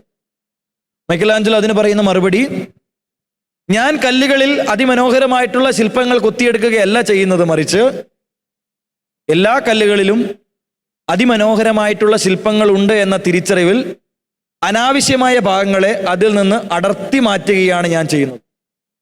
ഒന്ന് ആലോചിച്ചു നോക്കൂ, എന്ത് മനോഹരമാണ് ആ മറുപടി. ഞാൻ കല്ലുകളിൽ അതിമനോഹരമായിട്ടുള്ള ശില്പങ്ങൾ ഉണ്ടാക്കിയെടുക്കുകയല്ല ചെയ്യുന്നത്, മറിച്ച് എല്ലാ കല്ലുകൾക്കുള്ളിലും അതിമനോഹരമായിട്ടുള്ള ശില്പങ്ങൾ ഉണ്ട് എന്ന തിരിച്ചറിവിൽ അനാവശ്യമായ ഭാഗങ്ങൾ അടർത്തി മാറ്റി അതിലുള്ള രൂപത്തെ ഞാൻ വീണ്ടെടുക്കുകയാണ് ചെയ്യുന്നത്. ഈ ഒരു കാര്യത്തിന് വേണ്ടിയിട്ടാണ് നമ്മൾ ഇന്ന് ഈ ക്യാമ്പിൽ വന്നിരിക്കുന്നത്. ഈ ഒരു കാര്യത്തിന് വേണ്ടിയിട്ടാണ് നമ്മൾ സ്കൂളുകളിലേക്ക് പോകുന്നത്. ആ രീതിയിൽ നമ്മുടെ മുമ്പിലുള്ള കുട്ടികളിലെ ഏറ്റവും മികച്ച കുട്ടികളെ കണ്ടെത്തുന്നതിന് വേണ്ടിയിട്ട് അവരിലെ അനാവശ്യമായ കാര്യങ്ങളെ, അത് ചിലപ്പോൾ പേടിയായിരിക്കാം, ചിലപ്പോൾ ഈഗോ ആയിരിക്കാം, ഇതിനെയൊക്കെ മാറ്റി അവരുടെ ഏറ്റവും മികച്ച വേർഷൻസിനെ കണ്ടുപിടിക്കുന്നതിന് വേണ്ടിയിട്ടാണ് നമ്മളെല്ലാവരും പരിശ്രമിക്കുന്നത്. അപ്പൊ ഈ ഒരു വാചകം നിങ്ങളുടെ എല്ലാവരുടെയും ലൈഫിൽ എല്ലായ്പ്പോഴും കൊണ്ടുപോവുക. ഇനി നിങ്ങളുടെ എന്തെങ്കിലും ചോദ്യങ്ങൾ ഉണ്ടെങ്കിൽ ആ ചോദ്യങ്ങളിലേക്ക് നമുക്ക് പോവാം. എത്ര വയസ്സിലാണ് സ്റ്റേജ് ഫിയർ പോയത്? എത്രാം വയസ്സിലാണ് സ്റ്റേജ് ഫിയർ പോയത്? എത്രാം ക്ലാസ് പഠിക്കുമ്പോഴാണ്? എത്രാം ക്ലാസ്സിൽ പഠിക്കുമ്പോഴാണ് പോയത്? ഈ രണ്ടും വേണം. എനിക്ക് തോന്നുന്നത് ഒരു 4ാം ക്ലാസ്സിൽ പഠിക്കുമ്പോഴായിരിക്കും എനിക്കൊരു സ്റ്റേജ് ഫിയർ പോയത്. പിന്നെ നമുക്കുണ്ടായ കോൺഫിഡൻസ് ചെറിയ കോൺഫിഡൻസും അല്ല. ഇംഗ്ലീഷ് പ്രസംഗം മലയാളത്തിൽ സംസാരിച്ചിട്ടുണ്ട് ഞാൻ. എങ്ങനെയുണ്ട് കോൺഫിഡൻസ്? ചെറുതൊന്നും അല്ലല്ലോ അല്ലേ? ഇംഗ്ലീഷ് പ്രസംഗത്തിൽ ഞാൻ മലയാളത്തിൽ സംസാരിച്ചിട്ടുണ്ട്. അപ്പൊ എന്താ കോൺഫിഡൻസ്? ഇപ്പൊ കോൺഫിഡൻസ് എന്ന് പറയുന്നത് ഉണ്ടായത് എനിക്ക് തോന്നുന്നു ഒരു 4ാം ക്ലാസ്സിലൊക്കെ ആവുന്ന സമയം മുതൽ. 4ാം ക്ലാസ് പഠിക്കുമ്പോൾ എത്ര വയസ്സുണ്ടോ ഒരാൾക്ക്? ഒരു 10-11 വയസ്സുണ്ടോ? നിങ്ങള് പോലീസായപ്പോൾ എക്സാം തോറ്റിന? അതെ ചോദിക്ക. എക്സാം ആന്റെ മുന്നിൽ ഏതെങ്കിലും ഒരു എക്സാം തോറ്റിന? അത് നല്ല ചോദ്യമാണ്. അത് ചോദ്യം വളരെ നല്ല ചോദ്യമാണ്. എക്സാം തോറ്റിട്ടുണ്ടോ എന്നുള്ളത് സംശയം എന്താ? എക്സാം തോറ്റിട്ടില്ല. പക്ഷെ ഞാൻ പഠിക്കാൻ ഞാൻ മോശമില്ലാതെ പഠിക്കുന്ന ഒരാളായിരുന്നു. മോശമില്ലാന്ന് പറഞ്ഞു കഴിഞ്ഞാൽ 10ാം ക്ലാസ്സിൽ ഫുൾ A+ഉം +2 100% മാർക്കൊക്കെ മേടിച്ച ഒരു നമ്മളെല്ലാവരും പഠിപ്പി എന്ന രീതിയിൽ പറയുമെങ്കിൽ പോലും ഞാൻ പൊതുവെ പഠിക്കാൻ എനിക്ക് ഭയങ്കര ഇഷ്ടമായിരുന്നു. പഠിക്കുന്ന തെറ്റൊന്നുമല്ല കേട്ടോ. ഈ ചില സമയത്ത് നമ്മുടെ ക്ലാസ്സിൽ ഉണ്ടാവുന്ന ഒരു കാര്യമാണ് പഠിക്കുന്നതെന്തോ മോശപ്പെട്ട കാര്യമാണ്. അതൊന്നുമല്ല, പഠിക്കുന്നതൊക്കെ നല്ല അടിപൊളി കാര്യമാണ്. പക്ഷെ നമ്മൾ പഠിക്കുന്ന സമയത്ത് പഠനത്തോടൊപ്പം നമ്മൾക്ക് നമ്മളുടെ അടയാളപ്പെടുത്തുന്ന കാര്യങ്ങൾ ഉണ്ടാവണം. ചോദ്യം പരീക്ഷയിൽ തോറ്റിനോ എന്നുള്ളതാണ്. ഞാൻ ക്ലിയർ ചെയ്ത സിവിൽ സർവീസ് പരീക്ഷ തന്നെ ആദ്യം ഞാൻ തോറ്റു. 2ാമത്തെ തവണയാണ് ഞാൻ സിവിൽ സർവീസ് പരീക്ഷ 2ാമത്തെ തവണ എഴുതുമ്പോഴാണ് ഞാൻ സിവിൽ സർവീസ് പരീക്ഷയിൽ ക്ലിയർ ആവുന്നത്. അപ്പൊ ചില പരീക്ഷയിലൊക്കെ നമ്മൾ തോൽക്കും, ചില പരീക്ഷയിലൊക്കെ നമ്മൾ ജയിക്കും. മാർട്ടിൻ ലൂതർ കിങ്ങിന്റെ വളരെ ബ്യൂട്ടിഫുൾ ആയിട്ടുള്ള മറ്റൊരു വാചകമുണ്ട്. സിഡോ, if you can't fly you have to run, if you can't run you have to walk, if you can't walk you have to crawl, whatever you do ensure keep move forward. നിങ്ങൾക്ക് പറക്കാൻ കഴിയുന്നില്ലെങ്കിൽ നിങ്ങൾ ഓടുക, നിങ്ങൾക്ക് ഓടാൻ കഴിയുന്നില്ലെങ്കിൽ നിങ്ങൾ നടക്കുക, നിങ്ങൾക്ക് നടക്കാനും പറ്റില്ലെങ്കിൽ നിങ്ങൾ എഴുതുക. എന്ത് ചെയ്തു കഴിഞ്ഞാൽ നിങ്ങൾ ഉറപ്പിക്കേണ്ടത് നിങ്ങൾ മുന്നോട്ട് പോകുന്നു എന്നുള്ളതാണ്. അപ്പൊ ഇടയ്ക്ക് ചില സമയത്ത് നമ്മൾ വീഴും, ഇടയ്ക്ക് ചില സമയത്ത് നമ്മൾ ഇരിക്കും. പക്ഷേ അതേ മൊമെന്റിൽ അടുത്ത തവണ നമുക്ക് എഴുന്നേറ്റ് പോകാനുമുള്ള ഊർജം വേണം. Any other questions? Sir, do you like this job? Of course, yes. നമ്മളെ പോലീസിലേക്ക് വരുന്ന സമയത്ത്, പോലീസിംഗ് എന്ന് പറയുന്നത് ഇപ്പൊ എന്നോട് ഇവിടെ വരുന്ന സമയത്ത് പറഞ്ഞ 2 പ്രധാനപ്പെട്ട വിഷയങ്ങൾ. അതിലൊന്ന് നമ്മളിപ്പോൾ സംസാരിക്കുന്ന പാരന്റിങ്ങുമായി ബന്ധപ്പെട്ട കാര്യമാണ്. രണ്ടാമത്തത് നമ്മളുടെ സൊസൈറ്റിയിൽ കാണുന്ന ഒരുപാട് പ്രശ്നങ്ങളുടെ ഏറ്റവും പ്രധാനപ്പെട്ട തലത്തിൽ ഇന്റർവ്യൂ ചെയ്യേണ്ടുന്ന ഒരു വിഭാഗമാണ് പോലീസ്. നിങ്ങൾ കണ്ടിട്ടുണ്ടാവും ഒരുപാട് പ്രശ്നങ്ങളിൽ പോലീസ് ഏത് രീതിയിലാണ് ഇടപെടുന്നത് എന്നുള്ളത്. ഇവിടെ എനിക്ക് നിങ്ങളോട് പറയാനുള്ള മറ്റൊരു പ്രധാനപ്പെട്ട കാര്യം, ഇന്ന് നമ്മുടെ സൊസൈറ്റിയിൽ ഏറ്റവും സിഗ്നിഫിക്കൻ്റ് ആയിട്ട് ഡിസ്കസ് ചെയ്യുന്ന ഒരു കാര്യമാണ്. എനിക്ക് ഏറ്റവും കൂടുതൽ നിങ്ങൾ റിമൈൻഡ് ചെയ്യിക്കാനുള്ളൊരു കാര്യം, എന്താണ് നമ്മളുടെ ജീവിതത്തിൻ്റെ ലഹരി? ലഹരി എന്ന് പറയുന്ന വാക്ക് ഒരുപാട് ചർച്ച ചെയ്യപ്പെടുന്ന ഒരു കാലഘട്ടത്തിലൂടെയാണ് നമ്മൾ പോകുന്നത്. ലഹരി പദാർത്ഥങ്ങൾക്കെതിരെ, ലഹരി വസ്തുക്കൾക്കെതിരെ, മയക്കുമരുന്നിനും മദ്യത്തിനുമെതിരെ വലിയ രീതിയിലേക്കുള്ള ക്യാമ്പയിനുകളൊക്കെ നമ്മൾ നടത്താറുണ്ട്. അപ്പൊ നമ്മളുടെ ചോദ്യം, എന്താണ് നമ്മളുടെ ജീവിതത്തിന്റെ ലഹരി? നമ്മൾക്ക് അഡിക്ഷൻ തരുന്നത് എന്താണ്?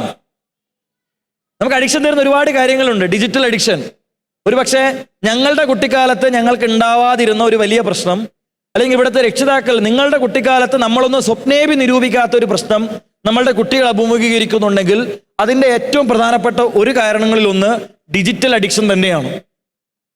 Digital addiction. നമ്മളുടെ സ്മാർട്ട് ഫോണുകളിൽ ഒരു ഫീച്ചറുണ്ട്. നിങ്ങളുടെ ഫോൺ എടുത്ത് നോക്കിക്കഴിഞ്ഞാൽ അതിൽ നിങ്ങൾ എത്ര ടൈം സ്ക്രീൻ ഉപയോഗിച്ചു എന്നുള്ളതിനെ പറ്റി അറിയാൻ നിങ്ങൾക്ക് ഓപ്ഷനുണ്ട്. നിങ്ങൾ തന്നെ ഒന്ന് ആലോചിച്ച് നോക്കൂ. ഇൻസ്റ്റാഗ്രാം എടുക്കുന്നു, ഒരു റീല് കാണാൻ വേണ്ടിയിട്ട് തുടങ്ങുന്നു, അരമണിക്കൂർ, 45 മിനിറ്റ്, 1 മണിക്കൂർ. ഇത് എനിക്കും നിങ്ങൾക്കുള്ള പ്രശ്നമാണ്. ഞാനിത് ക്രിട്ടിസൈസ് ചെയ്യാൻ വേണ്ടി പറയുമല്ല. അപ്പം നമ്മൾ ചെറുപ്പകാലത്ത് ഇങ്ങനൊരു പ്രശ്നം അഭിമുഖീകരിക്കാത്തത് കൊണ്ട് നമ്മൾക്ക് ഒരു കാര്യത്തിൽ ഫോക്കസ് ചെയ്യാനുള്ള പവർ കുറച്ച് കൂടുതലായിരുന്നു. ഇന്ന് ഇൻസ്റ്റന്റ് ആയിട്ട് ഇതിലൂടെ മാറി പോകുന്ന സമയത്ത് കുട്ടികൾക്ക് ഫോക്കസ് നഷ്ടപ്പെടുന്നു എന്ന് പറയുന്ന പഠനങ്ങളുണ്ട്. അപ്പൊ ഡിജിറ്റൽ കാര്യങ്ങളെല്ലാം നമുക്ക് വേണം, ഒരു സംശയം അതിലില്ല. മൊബൈൽ ഫോൺ നമുക്ക് വേണം, കുട്ടികൾ മൊബൈൽ ഫോൺ ഉപയോഗിക്കാതെ ആക്കരുത്. പക്ഷേ എത്ര സമയം എന്നുള്ളതിനെ പറ്റിയിട്ട് നമ്മൾക്ക് ഐഡിയ ഉണ്ടാവണം. എന്ത് കാര്യവും നമ്മൾ ഒരു പോയിസണിനെ നമ്മൾ ഡിഫൈൻ ചെയ്യുന്നത് ക്വാണ്ടിറ്റി വെച്ചിട്ട് കൂടിയാണ്. എത്ര എന്നുള്ളതിനെ പറ്റിയിട്ട് നമ്മൾക്കൊരു ധാരണ ഉണ്ടാവണം. മൊബൈൽ ഫോൺ കംപ്ലീറ്റ് പ്രൊഹിബിഷൻ ചെയ്യരുത്, എൻ്റെ ഒപ്പീനിയൻ അങ്ങനെയാണ്. പക്ഷേ എത്ര ടൈം, എത്ര കാര്യങ്ങൾക്ക് അവരെന്തിനു ചെയ്യുന്നു എന്നുള്ളത് കുട്ടികളായിരിക്കുന്ന സമയത്ത് നിർബന്ധമായിട്ടും രക്ഷിതാക്കൾ അറിഞ്ഞിരിക്കണം എന്നുള്ളതാണ് എനിക്ക് സൂചിപ്പിക്കാനുള്ള കാര്യം. അപ്പൊ നിങ്ങളുടെ ലഹരി എന്ന് പറയുന്നത് നല്ല സൗഹൃദം എൻ്റെ ലഹരിയാണ്, വായന എൻ്റെ ലഹരിയാണ് എന്ന് പറയാൻ പറ്റുന്ന രീതിയിലേക്ക് നിങ്ങൾക്ക് മാറാൻ വേണ്ടി കഴിയണം. ഒരു വാക്ക് ഞാൻ പറയാം. സുണ്ടോക്കു എന്ന് പറയുന്ന ഒരു വാക്കുണ്ട്. സുണ്ടോക്കു ആരെങ്കിലും കേട്ടിട്ടുണ്ടോ? സുഡോക്കു അല്ല, സുണ്ടോക്കു. ഒരു ജപ്പാനീസ് വാക്കാണ്. ആർക്കെങ്കിലും അറിയാമോ ഇതിന്റെ അർത്ഥം?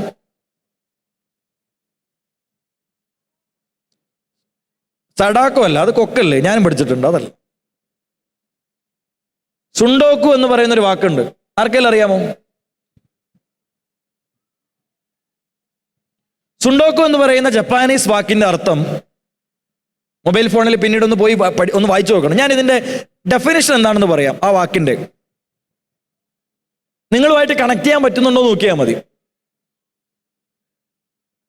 പുസ്തകങ്ങളൊക്കെ വാങ്ങിച്ചു വെക്കുക, വായിക്കാതിരിക്കുക. നമ്മൾ കുറേ പുസ്തകങ്ങൾ ഇങ്ങനെ മേടിച്ചു വെക്കും. അവിടെ നിന്ന് കിട്ടുന്ന പുസ്തകം, ഇവിടെ നിന്ന് കിട്ടുന്ന പുസ്തകം എല്ലാം നമ്മൾ നമ്മുടെ ടേബിളിലോ അലമാരിലൊക്കെ ഒരുപാട് പുസ്തകങ്ങൾ ഉണ്ടാവും, ഒന്നും നമ്മൾ വായിക്കൂല. ഇതിനെ സൂചിപ്പിക്കുന്നതിന് വേണ്ടിയിട്ടാണ് സുണ്ടോക്കു എന്ന് മനസ്സിലായി. നിങ്ങൾ എല്ലാവരും അറിഞ്ഞിരിക്കേണ്ടുന്ന ഏറ്റവും പ്രധാനപ്പെട്ട വാക്കാണ് സുണ്ടോക്കു. അപ്പൊ അങ്ങനെ നമ്മൾ വായിക്കാതിരിക്കുന്നതിനെയാണ് സുണ്ടോക്കു എന്ന് പറയുക. ഓക്കെ, അപ്പോൾ നമ്മൾ പുസ്തകം വായിക്കുക, അതിലൂടെ നമുക്ക് കിട്ടുന്ന ഒരു ലഹരിയുണ്ട്. അല്ലെങ്കിൽ നിങ്ങൾക്ക് ഡാൻസ് ആണോ, പാട്ടാണോ, സ്റ്റേജിൽ നിന്ന് സംസാരിക്കുന്ന കാര്യമാണോ, ആക്ടിംഗ് ആണോ, ക്യൂസിംഗ് ആണോ, എന്താണോ നിങ്ങളുടെ ഇഷ്ടം, അതിൽ നിങ്ങൾക്ക് നിങ്ങളുടെ ലഹരി കണ്ടെത്താൻ വേണ്ടി കഴിയണം. അതല്ലാതെ ലഹരി പദാർത്ഥങ്ങളാണെങ്കിൽ അതിനോട് നോ എന്ന് പറയാൻ നമുക്ക് പറ്റണം. നമ്മുടെ ചുറ്റുപാടുകളിൽ ലഹരി പദാർത്ഥങ്ങൾ സൃഷ്ടിക്കുന്ന ഒരുപാട് പ്രശ്നങ്ങളിൽ നമ്മുടെ കുട്ടികൾ അകപ്പെട്ടു പോകുന്നതുമായി ബന്ധപ്പെട്ട നിരന്തരമായിട്ടുള്ള കേസുകളും അതുമായി ബന്ധപ്പെട്ട കാര്യങ്ങളും കാണുന്ന ഒരു പോലീസ് ഓഫീസർ എന്ന രീതിയിൽ എൻ്റെ പ്രിയപ്പെട്ട അനുജന്മാരോടും അനിയത്തിമാരോടും എനിക്കുള്ള റിക്വസ്റ്റ്, ലഹരി പദാർത്ഥങ്ങളോട് നിങ്ങൾക്ക് എല്ലായ്പ്പോഴും ഉണ്ടാവേണ്ട സ്റ്റാൻഡ് എന്ന് പറയുന്നത് നോ എന്ന് തന്നെയാണ്. ഒരു തവണ ഉപയോഗിക്കൂ, നോ.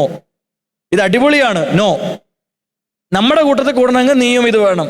അങ്ങനെയാണെങ്കിൽ എനിക്ക് ആ കൂട്ടത്തിൽ കൂടണ്ട എന്ന് പറയാൻ പറ്റുന്ന രീതിയിലേക്കുള്ള ചങ്കൂറ്റവും ചങ്കുറപ്പും നിങ്ങൾക്ക് ഉണ്ടാവണം. ഇനി അതർ ക്വസ്റ്റ്യൻസ്, 2 ക്വസ്റ്റ്യൻ നമുക്ക് നിർത്താം. എൻ്റെ പേര് അംഗിക, എനിക്ക് IPS ആകണം. അപ്പൊ അതിന്റെ ഉപദേശങ്ങൾ സാറ് തന്നോ? എന്തിനാണ് പോലീസ് ആവുന്നത്? ഞാൻ അങ്ങോട്ട് ചോദിക്കട്ടെ, എന്തിനാ പോലീസായിട്ട് എന്തിനാ? കള്ളന്മാരെ പിടിക്കാൻ. കള്ളന്മാരെ പിടിക്കാൻ. എന്നിട്ട് പിടിച്ചിട്ട് അപ്പൊ നമ്മുടെ നാട്ടിൽ കുറെ പ്രശ്നക്കാരുണ്ട് അല്ലേ? അവരെയൊക്കെ റെഡിയാക്കുന്നതിന് വേണ്ടിയിട്ടാണ്. All the best. Hello sir, Hari Om. എൻ്റെ പേര് ആദിദേവ്. സാറ് പറഞ്ഞില്ലേ സാറിന് 4th സ്റ്റാൻഡേർഡിൽ സ്റ്റേജ് ഫിയർ മാറിയതെന്ന്. അപ്പൊ സാറിന് സ്റ്റേജ് ഫിയർ വരാനുള്ള കാരണം എന്താണ്? സ്റ്റേജ് ഫിയർ വരാനുണ്ടായ കാരണം എന്താ? സ്റ്റേജ് എന്ന് വിചാരിക്കുമ്പോൾ നമ്മൾക്കുള്ളിൽ ഒരു വിറയലുണ്ടാവും, ഒരു വിറയലുണ്ടാവും സ്റ്റേജിൽ കയറുന്നത് വരെ. ഇത് എല്ലാ പേടിയുടെയും അടിസ്ഥാന കാരണം എന്ന് പറയുന്നത് നമ്മൾ അനുഭവിക്കുന്നത് വരെയാണ് അല്ലേ? നമ്മളൊരു കാര്യം നമ്മൾ വിചാരിക്കും, അയ്യോ ആ സ്റ്റേജിൽ വരുമ്പോൾ കുറേ ആൾക്കാരുണ്ടാവും, കുറേ ആൾക്കാർ എന്നെ നോക്കും, കുറേ ആൾക്കാർ എന്നെ നോക്കി ചിരിക്കും, ഇതൊക്കെയാണ് നമ്മൾ വിചാരിക്കുക. നമ്മളൊരു കാര്യം മനസ്സിലാക്കേണ്ടത്, നമ്മളെ പറ്റിയിട്ട് ആർക്കും അത്ര ബോധരേഷനൊന്നുമില്ല. നിങ്ങളിപ്പോൾ ചെയ്താൽ എന്താ, ചെയ്തില്ലെങ്കിൽ എന്താ. ഇപ്പം ഞാനിവിടെ വരുന്നതിന് മുമ്പ്, ഞാൻ അവിടെ സ്റ്റെപ്പ് ഇറങ്ങി വരുന്നതിന് മുമ്പ് ഭയങ്കര ബ്യൂട്ടിഫുൾ ആയിട്ട് ഒരാൾ പാട്ട് പാടി. ആരാ പാടിയത്? പാട്ട് പാടിയത്? ഇവിടുത്തെ ആങ്കർ തന്നെയാണ് പാട്ട് പാടിയത്. അടിപൊളി. ഞാനത് കുട്ടിക്ക് ക്രെഡിറ്റ് കൊടുക്കാൻ വേണ്ടിയിട്ടായിരുന്നു. അപ്പൊ ഇങ്ങനെ പാടുന്ന സമയത്ത് ഒന്ന് ചോദിച്ചു നോക്കൂ, പിന്നീട് ചോദിച്ചാൽ മതി.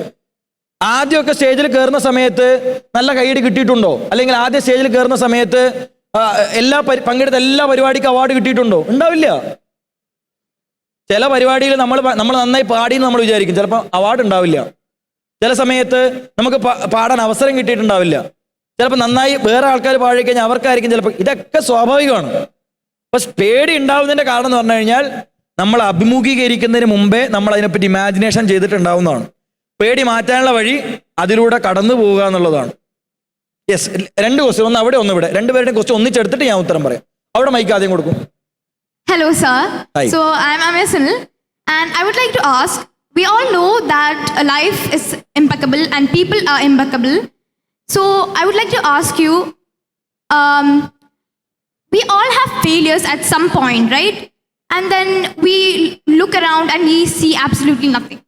I wonder how you dealt with failures as a child and now as an IAS officer. I wonder how you dealt with it through this time. വളരെ കോംപ്ലിക്കേറ്റഡ് ചോദ്യമാണ്. ഞാനതിന് ഒരു എളുപ്പമായിട്ട് നിങ്ങൾക്ക് മനസ്സിലാക്കാൻ പറ്റുന്ന രീതിയിൽ ഒരു കഥ വെച്ചും ഒരു സാഹചര്യം വെച്ചിട്ട് ഞാൻ ഉത്തരം പറയാം. വിക്ടർ ഫ്രാങ്കൽ എന്ന് പറയുന്ന ഒരു വ്യക്തിയുണ്ട്. വിക്ടർ ഫ്രാങ്കൽ നാസി ഹോളോകോസ്റ്റിനെ അതിജീവിച്ച വ്യക്തിയാണ്. നാസി ഹോളോകോസ്റ്റിനെ പറ്റി നിങ്ങൾ പഠിച്ചിട്ടുണ്ടോ? 8th സ്റ്റാൻഡേർഡിൽ 9th സ്റ്റാൻഡേർഡിൽ വേൾഡ് ഹിസ്റ്ററി പഠിക്കുന്ന സമയത്ത് കണ്ടു കാണും. നാസി ജർമ്മനി സമയത്തുള്ള ഹോളോകോസ്റ്റിനെ പറ്റിയിട്ട് നിങ്ങൾ പഠിക്കും. അദ്ദേഹം പറഞ്ഞ ഒരു ബ്യൂട്ടിഫുൾ ആയിട്ടുള്ള കാര്യം, ഈ വിക്ടർ ഫ്രാങ്കലിന്റെ രക്ഷിതാക്കളെയും സഹോദരിമാരെയൊക്കെ അദ്ദേഹത്തിന് ഈ ഹോളോകോസ്റ്റിൽ നഷ്ടപ്പെടുന്നുണ്ട്. അദ്ദേഹം പറയുന്ന കാര്യം, നിങ്ങളിൽ നിന്ന് എല്ലാ തരത്തിലേക്കുള്ള ഫ്രീഡവും ഒരാൾക്ക് എടുക്കാൻ പറ്റും. നിങ്ങൾ കോവിഡ് വന്ന കാലത്തൊന്ന് ആലോചിച്ച് നോക്കിയേ. കോവിഡ് വന്ന സമയത്ത് നിങ്ങൾക്ക് ക്ലാസ്സിൽ പോകാൻ പറ്റുന്നില്ല, ഓൺലൈനായിട്ടുള്ള ക്ലാസ്സുകൾ, സുഹൃത്തുക്കളെ കാണാൻ പറ്റുന്നില്ല, ലോക്ക്ഡൗൺ, സോഷ്യൽ ഡിസ്റ്റൻസ്, മാസ്ക്, ഇങ്ങനെ കുറേ കാര്യങ്ങൾ നമ്മുടെ മുമ്പിൽ ഉണ്ടായിരുന്നു ഒരു 5-6 വർഷങ്ങൾക്ക് മുമ്പ്. അപ്പോൾ അങ്ങനെ ഉണ്ടായിരുന്ന ഒരു സമയത്ത് നമ്മൾ ഒരുപാട് ഫ്രീഡം നമ്മളിൽ നിന്ന് എടുക്കുന്നതായിട്ട് നമ്മൾ കണ്ടു. നമുക്ക് പുറത്തിറങ്ങണമെന്ന് ആഗ്രഹിച്ചാൽ പറ്റുന്നില്ല. അദ്ദേഹം പറയുന്നത്, നിങ്ങളിൽ നിന്ന് ഒരാൾക്ക് എല്ലാ തരത്തിലേക്കുള്ള സ്വാതന്ത്ര്യം എടുക്കാൻ കഴിയും, ഒരു സ്വാതന്ത്ര്യം ഒഴികെ എടുക്കാൻ പറ്റാത്ത ഒരു സ്വാതന്ത്ര്യം എന്താണ് എന്നുള്ളതിനെ പറ്റി അദ്ദേഹം പറയുന്നത്, അത് നിങ്ങളുടെ ആറ്റിറ്റ്യൂഡാണ്.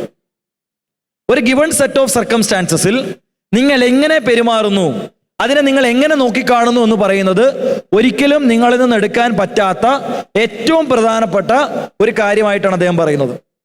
അപ്പോൾ ഫെയിലിയേഴ്സ് ഉണ്ടാവുന്ന സമയത്ത് അതിനെ എങ്ങനെ നോക്കിക്കാണുന്നു എന്നുള്ളിടത്ത് ഒരു പ്രധാനപ്പെട്ട കാര്യമുണ്ട്. ഇനി അതിനേക്കാൾ ചെറിയ രീതിയിൽ നമ്മുടെ 6ാം ക്ലാസ്സിലുള്ള ആൾക്കാർക്ക് വേണ്ടിയിട്ടുള്ള ഒരു കഥ പറയാം. തവളകളുടെ ഓട്ട മത്സരം. മറ്റൊരുപാട് ജീവജാലങ്ങൾ കാണാൻ വേണ്ടി വന്നിട്ടുണ്ട്. ഈ മത്സരം കാണുന്നതിന് വേണ്ടിയിട്ട് ഒരുപാട് ജീവജാലങ്ങൾ വന്നിട്ടുണ്ട്. പല രീതിയിലേക്കുള്ള തവളകൾ മത്സരിക്കാൻ വേണ്ടിയിട്ട് തയ്യാറായിട്ടുണ്ട്. മെലിഞ്ഞതും തടിച്ചതും നീളം കൂടിയതും കുറിയതും ശാരീരികമായിട്ട് പല രീതിയിലേക്കുള്ള ബുദ്ധിമുട്ടുകൾ നേരിടുന്നതുമായിട്ടുള്ള പല രീതിയിലേക്കുള്ള തവളകൾ മത്സരിക്കാൻ വേണ്ടി വന്നിട്ടുണ്ട്. മത്സരം എന്ന് പറയുന്നത് ഓടി ആ നാട്ടിലെ ഏറ്റവും ഉയരം കൂടിയ ഒരു ടവറിലേക്ക് കയറുക.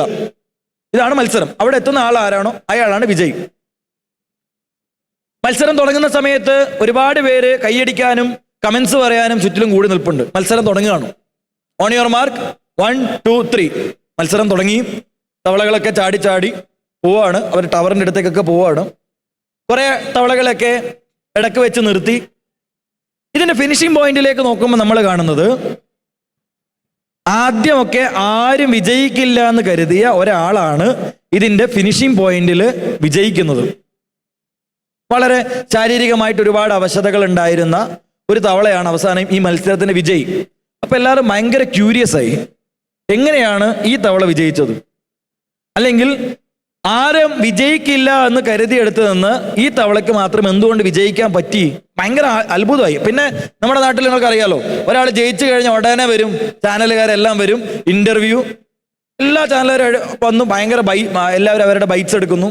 എങ്ങനെയാണ് ജയിച്ചതെന്ന് അറിയണം എല്ലാവർക്കും. അപ്പോഴാണ് അവർ മനസ്സിലാക്കുന്നത് ഈ ജയിച്ച തവളയ്ക്ക് ചെവി കേൾക്കില്ലായിരുന്നു. ചെവി കേൾക്കാത്തതുകൊണ്ട് തന്നെ ഈ മത്സരം തുടങ്ങിയ സമയത്ത് കുറെ ആൾക്കാർ കമന്റ്സ് പറയാനുണ്ടായിരുന്നു, നിന്നെ കൊണ്ടൊന്നും പറ്റൂല, വെറുതെ ഈ ടവറിന്റെ ഒക്കെ മുകളിലേക്ക് കയറി എന്നിട്ട് വീണിട്ട് നടുവിളക്കിയിട്ട് വല്ല കാര്യമുണ്ടോ എന്ന് പറയുന്ന രീതിയിലേക്ക് കമന്റ്സ് പറഞ്ഞ കുറെ ആൾക്കാരുണ്ടായിരുന്നു. പലപ്പോഴും നമ്മൾ തോൽവിയിലേക്ക് പോകുന്നതിന് മുമ്പേ നമ്മളെ തോൽപ്പിക്കുന്നത് ഇങ്ങനെയുള്ള ആൾക്കാരാണ്. നമ്മൾ ഒരു കാര്യം ട്രൈ ചെയ്യുന്നതിന് മുമ്പേ തന്നെ നമ്മളെ പിന്തിരിപ്പിക്കുന്നത് ഇങ്ങനെയുള്ള കമന്റ്സുകളാണ്. അപ്പോൾ നമ്മളെല്ലാം കേൾക്കണം. നമ്മുടെ ചുറ്റിലുള്ള ആൾക്കാർ നല്ല രീതിയിലാണ്, നല്ല ഉദ്ദേശത്തിലാണ് പറയുന്നതെങ്കിൽ നിർബന്ധമായിട്ട് നമ്മൾ ഉൾക്കൊള്ളണം. പക്ഷേ എത്രമാത്രം നിങ്ങളത് നിങ്ങളുടെ ഉള്ളിലേക്ക് എടുക്കണം എന്നുള്ളത് നിങ്ങളുടെ ചോയ്സാണ്. ഇപ്പോൾ ഫെയിലിയേഴ്സ് ഉണ്ടാവും, സക്സസ് ഉണ്ടാവും. സക്സസിൽ ഒരുപാട് അങ്ങ് സന്തോഷിക്കരുത്, ഫെയിലിയേഴ്സിൽ ഒരുപാട് അങ്ങ് ഡെസ്പാവരുത്. ഇതെല്ലാം part and parcel of the game. അതെല്ലാം നമ്മുടെ കൂടെ വന്നുകൊണ്ടേയിരിക്കും. Will move to the last question. Sir ചെറുപ്പത്തിൽ പഠിച്ചില്ലേനോ, അന്നേരം ഏറ്റവും നല്ല കാലമായിട്ട് തോന്നിയ സമയത്തേനു കുട്ടിക്കാലത്ത് തന്നെ 8ാം ക്ലാസ് അങ്ങനെ സമയത്ത് ഏറ്റവും നല്ല കാലത്തേനു? 8ാം ക്ലാസ്സിൽ പഠിക്കുമ്പോൾ ഏറ്റവും നല്ല കാര്യം എന്തായിരുന്നു? ഞാൻ ആ ചോദ്യത്തിനെ കുറച്ചും കൂടെ വിശാലമായിട്ട് എടുക്കാം. അതോടുകൂടിയിട്ട് നമുക്ക് നമ്മളുടെ ടോക്ക് സെക്ഷൻ ഇവിടെ അവസാനിപ്പിക്കാമെന്ന് തോന്നുന്നു.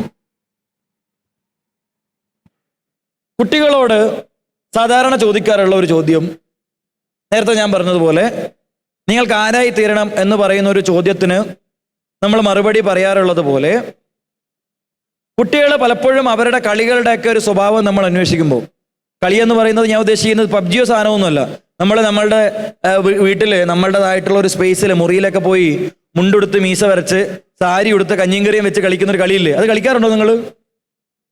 ആ കളി ഔട്ട്ഡേറ്റഡ് ആയോ? അങ്ങനെ ഒരു കളിയുണ്ട്, കുറച്ച് ആൾക്കാരും കളിച്ചിട്ടുണ്ടാവില്ലേ? അപ്പൊ കുട്ടികളുടെ കളികളുടെ പൊതു സ്വഭാവം നമ്മൾ കാണുമ്പോൾ നമ്മൾ പലപ്പോഴും മനസ്സിലാക്കാറുള്ള ഒരു കാര്യം, കുട്ടികളുടെ ആഗ്രഹം പെട്ടെന്ന് വലിയൊരാളായി തീരണമെന്നാണ്. കുട്ടികളുടെ ആഗ്രഹം വളരെ പെട്ടെന്ന് വലിയൊരാളായി തീരണമെന്നാണ്.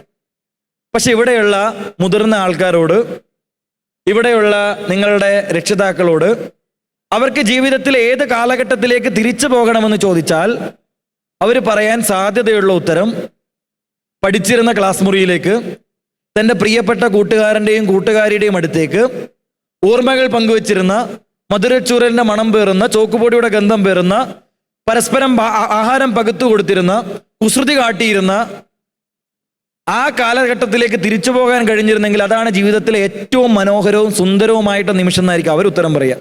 സമ്മതിക്കുന്നുണ്ടോ? കുറച്ചു പേരെങ്കിലും സമ്മതിക്കുന്നുണ്ടോ രക്ഷിതാക്കൾ? അപ്പൊ ഇപ്പൊ നിങ്ങൾ നിൽക്കുന്നതാണ് അക്കരൊക്കെ പച്ച എന്ന് പറഞ്ഞിട്ട് കാര്യമൊന്നുമില്ല. ഇപ്പൊ നിങ്ങൾ കടന്നു പോകുന്ന ഈ പ്രായം എന്ന് പറയുന്നത് ഏറ്റവും മനോഹരമായിട്ടുള്ള പ്രായമാണ്. അപ്പൊ നിങ്ങൾക്ക് പരമാവധി സൗഹൃദങ്ങൾ അവിടെ ഉണ്ടാക്കാൻ പറ്റണം. ഒരുപാട് കാര്യങ്ങൾ അറിയാൻ പറ്റുന്ന പ്രായമാണ്. ആൾക്കാരെ ചേർത്ത് പിടിക്കാൻ നമുക്ക് പറ്റണം. നമ്മളോട് ഒരാളുടെ കാര്യം ഒന്ന് വന്ന് പറയുന്ന സമയത്ത് നമ്മൾക്ക് അവരെ ചേർത്ത് പിടിക്കാൻ പറ്റണം. ഒരു കഥ കൂടി പറഞ്ഞുകൊണ്ട് ഞാൻ നിർത്താം. എനിക്ക് ഏറ്റവും ഇഷ്ടമുള്ള മലയാളത്തിലെ എഴുത്തുകാരൻ വൈക്കം മുഹമ്മദ് ബഷീർ, അദ്ദേഹത്തിന്റെ ഒരു മനുഷ്യൻ എന്ന് പറയുന്ന ഒരു കഥയുണ്ട്. ഒരു മനുഷ്യൻ. കഥ കേൾക്കാൻ ഇഷ്ടമാണോ? അല്ല, ബോറടിച്ചോ? ഈ കഥ കൂടെ പറഞ്ഞുകൊണ്ട് നമുക്ക് നിർത്താം. ഒരു മനുഷ്യൻ എന്ന് പറയുന്ന കഥയിൽ കഥാനായകൻ എഴുത്തുകാരനാണ്, ബഷീർ തന്നെയാണ്. ഹിമാലയൻ താഴ്വാരങ്ങളിൽ എവിടെയോ ആൾക്കാരെ എഴുതാൻ പഠിപ്പിക്കുന്നതാണ് നമ്മളുടെ എഴുത്തുകാരന്റെ കഥാനായകന്റെ ജോലി. അപ്പൊ ഹിമാലയൻ താഴ്വാരങ്ങൾ എവിടെയോ എന്നേ പറയുന്നുള്ളൂ, എവിടെയാണെന്നറിയില്ല. അങ്ങ് ഒരിടത്ത് ഒരിക്കല് ഉച്ചക്ക് എഴുന്നേറ്റ് ഒരു ഹോട്ടലിൽ ഭക്ഷണം കഴിക്കാൻ നമ്മുടെ കഥാനായകൻ ചെല്ലുകയാണ്. ഉച്ചക്ക് എഴുന്നേക്കുന്ന എന്തിനാന്ന് വെച്ച് കഴിഞ്ഞാൽ രാവിലെ എഴുന്നേറ്റാൽ എന്ത് കഴിക്കണം എന്നുള്ളതിനെ പറ്റി ടെൻഷനാണ്. അത് എന്തൊക്കെയോ കഴിക്കാനുണ്ട് എന്നുള്ളതുകൊണ്ടുള്ള ടെൻഷനല്ല, കഴിക്കണമെങ്കിൽ കാശ് വേണമെന്നുള്ള ടെൻഷനാണ്. അതുകൊണ്ട് ഉച്ചക്കാണ് എഴുന്നേൽക്കുക. അപ്പോൾ രാവിലത്തെ ഫുഡ് അതിൻ്റെ കൂടെ പോകും. കുറച്ച് പട്ടിണിയിലുള്ള ഒരു സമയമാണ്. ഒരു ഹോട്ടലിൽ ഭക്ഷണം കഴിക്കാൻ വേണ്ടി കയറി ചപ്പാത്തിയും ചിക്കൻ കറിയും കഴിക്കുന്നു. 1.25 രൂപയായി. 1.25 രൂപ. അപ്പം എത്ര വർഷങ്ങൾക്ക് മുമ്പാണെന്ന് ആലോചിക്കണം. LPGക്കൊക്കെ ഇങ്ങനെ വില കൂടുന്നതിനൊക്കെ ഒരുപാട് മുമ്പ്, വർഷങ്ങൾക്ക് മുമ്പ്. ഇപ്പോൾ ഭക്ഷണം കഴിച്ചു, ബില്ല് കൊണ്ടുവന്നു. കൗണ്ടറിലേക്ക് ബില്ല് പേ ചെയ്യാൻ വേണ്ടിയിട്ട് നമ്മളുടെ കഥാനായകൻ ഇങ്ങനെ ചെന്നു, പോക്കറ്റിലേക്ക് കൈയിട്ടു. അപ്പോഴാണ് ആൾക്ക് മനസ്സിലായത് താൻ പോക്കറ്റ് അടിക്കപ്പെട്ടിരിക്കുന്നു. തന്നെ ആരോ പോക്കറ്റ് അടിച്ചിരിക്കുന്നു. നമ്മൾ നേരത്തെ പറഞ്ഞതുപോലെ കുറെ കള്ളന്മാരുള്ള ഒരു കള്ളൻ അവിടെ ഉണ്ടായിരുന്നു.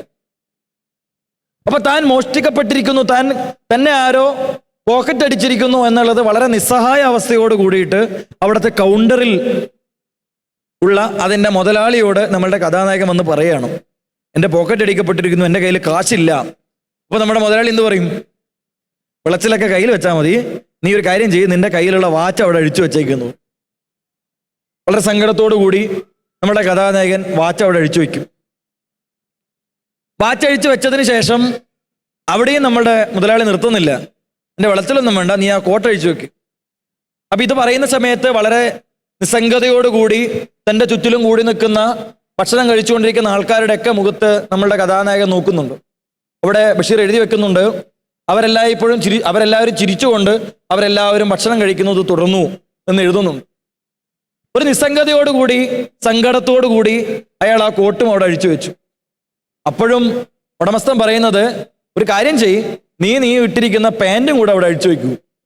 അവസാനം ഒരു ട്രൗസറിൽ മാത്രമാണ് നമ്മളുടെ കഥാനായകൻ അവിടെ നിൽക്കുന്നത്. തൻ്റെ ആത്മാഭിമാനത്തിൻ്റെ കണികകളൊക്കെയും നഷ്ടപ്പെട്ടുകൊണ്ട് അവിടെ നിൽക്കുന്ന സമയത്ത് ആൾക്കൂട്ടത്തിൽ നിന്നൊരാൾ മുന്നോട്ട് വരികയാണ്.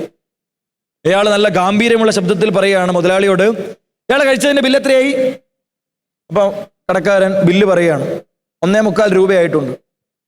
അയാൾ തൻ്റെ പോക്കറ്റിൽ നിന്ന് കാശെടുത്തുകൊണ്ട് നമ്മുടെ ആളെയും കൊണ്ട് അയാളുടെ പാൻറ്റും വാച്ചും ഒക്കെ ആയിട്ട് കടയുടെ പുറത്തോട്ട് വരികയാണ്. അവിടെ പുറത്തെത്തിയതിന് ശേഷം നമ്മളുടെ സഹായിക്കാൻ വന്ന ആൾ കാണിച്ചു കൊടുത്തു, ഇതിലേത് പേഴ്സാണ് നിങ്ങളുടേത്?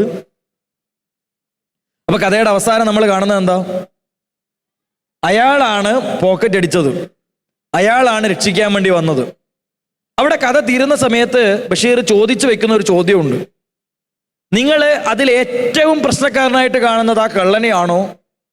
അല്ല, ഒരാളെ രക്ഷിക്കാനുള്ള ഒരാളുടെ അഭിമാനത്തിൻ്റെ, ഒരാളുടെ ജീവിതത്തിൽ അയാളുടെ ആത്മാഭിമാനത്തിൻ്റെ കണികയുടെ അറ്റത്ത് നിൽക്കുന്ന സമയത്തും അയാളെ രക്ഷിക്കാതെ ചിരിച്ചുകൊണ്ടിരിക്കുന്ന മനുഷ്യരെയാണോ നിങ്ങൾ ഏറ്റവും വലിയ തെറ്റുകാരനായിട്ട് കാണുന്നത് എന്നുള്ള ചോദ്യമുണ്ട്. മോഷണം തെറ്റ് തന്നെയാണ്, അത് ഒരു തരത്തിൽ ന്യായീകരിക്കപ്പെടുന്നില്ല. പക്ഷേ അവിടെ നമ്മൾ കാണുന്ന മറ്റൊരു പ്രധാനപ്പെട്ട കുറ്റവാളി, രക്ഷിക്കാമായിരുന്നിട്ടും ഒരു മനുഷ്യന്റെ നിസ്സംഗതയിൽ അവനെ കളിയാക്കി തിരിച്ച മനുഷ്യരും കൂടെ തെറ്റുകാരാണ് എന്ന് പറയുന്നത് ഒരു പ്രധാനപ്പെട്ട ഒരു വാക്കാണ്. അപ്പോൾ എനിക്ക് എൻ്റെ പ്രിയപ്പെട്ട കുഞ്ഞുങ്ങളോട്, എൻ്റെ പ്രിയപ്പെട്ട അനുജന്മാരോടും അനുജത്തിമാരോടും പറയാനുള്ള ഒരേ ഒരു കാര്യമേ ഉള്ളൂ. നമ്മൾ ഒരുപാട് കാര്യങ്ങൾ പറയാനാണ് പലപ്പോഴും ആഗ്രഹിക്കുക. കാര്യങ്ങൾ പറയുന്നതിനോടൊപ്പമോ അതിനേക്കാൾ കൂടുതലോ പ്രധാനമാണ് നമ്മൾ കാര്യങ്ങൾ കേൾക്കുക എന്നുള്ളത്. ഒരുപാട് ആൾക്കാരെ കേൾക്കാൻ, ഒരുപാട് ആൾക്കാരെ ചേർത്ത് പിടിക്കാൻ നിങ്ങൾക്ക് കഴിയണം. നിങ്ങളുടെ ആഗ്രഹങ്ങൾ പോലെ ഉയരങ്ങളിലേക്ക് പറക്കാൻ നിങ്ങൾക്ക് കഴിയണം. ആ ആഗ്രഹങ്ങൾക്ക് ഏറ്റവും വളക്കൂറുള്ള മണ്ണായി മാറാൻ തീർച്ചയായിട്ടും നിങ്ങളുടെ രക്ഷിതാക്കൾ നിങ്ങളുടെ കൂടെ ഉണ്ടാവും. മനോഹരമായൊരു വാക്ക് തീരുന്നത് ഇങ്ങനെയാണ്, you need not chase butterflies, instead you can make your own garden. നിങ്ങൾ പൂമ്പാറ്റകളെ തേടി പോകേണ്ടതില്ല, മറിച്ച് നിങ്ങളുടെ മനോഹരമായിട്ട് ഉദ്യാനം നിങ്ങൾ ഉണ്ടാക്കുകയാണെങ്കിൽ മനോഹരമായിട്ടുള്ള പൂമ്പാറ്റകൾ നല്ല സുഹൃത്തുക്കളായിട്ട്, നല്ല അവസരങ്ങളായിട്ട് നിങ്ങളെ തേടി വരും. Wish you all the best. Thank you. Thank you so much, sir. Such an inspiring words from a qualified and also a right person. അതുപോലെ സാർ പറഞ്ഞത് നിങ്ങൾക്ക് എല്ലാം മനസ്സിലായോ? സാർ പറഞ്ഞതെന്ന് ഫസ്റ്റ് തിങ് എന്താ? Enjoy what you do and move forward. അല്ലെ, ആരെന്ത് വന്നാലും കുഴപ്പമില്ല, നിങ്ങൾ ഏറ്റവും ആസ്വദിച്ച് ചെയ്യുന്ന കാര്യം അടിപൊളിയായിട്ട് ചെയ്തുകൊണ്ടേ ഇരിക്കുക. അല്ലെ, ഒന്ന് ഫെയിൽ ആയാലും നമ്മൾ നിർത്തരുത്, പിന്നെ you have to do that. And the most important thing, one thing is പാരൻസിനും ഒരുപോലെ പറയാനുള്ള കാര്യമായിരിക്കും ഫോൺ അഡിക്ഷൻ. ഏറ്റവും കൂടുതൽ അഡിക്ഷൻ എന്താണെന്ന് ചോദിച്ചപ്പോൾ അവർ ആദ്യമേ പറഞ്ഞ കാര്യം തന്നെയാണ് അത്, ഫോൺ അഡിക്ഷൻ. അപ്പൊ ഇന്ന് എല്ലാവരും പ്രോമിസ് ചെയ്യാണ്, പാരൻസിന് ഒരു പ്രോമിസ് കൊടുക്കണം, യു വോണ്ട് യൂസ് ഫോൺ എന്നുള്ളത്. എത്ര പേർക്ക് കൊടുക്കാൻ പറ്റും? അതുപോലെ no, say no to drugs. Okay, ഇത് രണ്ടും ഞാൻ സാറ് പറഞ്ഞതെന്ന് കൺക്ലൂഡ് ചെയ്ത് പറയാണ്. ഏറ്റവും ഇമ്പോർട്ടൻ്റ് ആയിട്ടുള്ള ഒരു കാര്യമാണ്. സാർ അത് ഏറ്റവും ബ്യൂട്ടിഫുൾ ആയിട്ട് കുട്ടികളെ കയ്യിലെടുത്ത് തന്നെ അത് സംസാരിച്ചു. Thank you so much sir for the valuable time.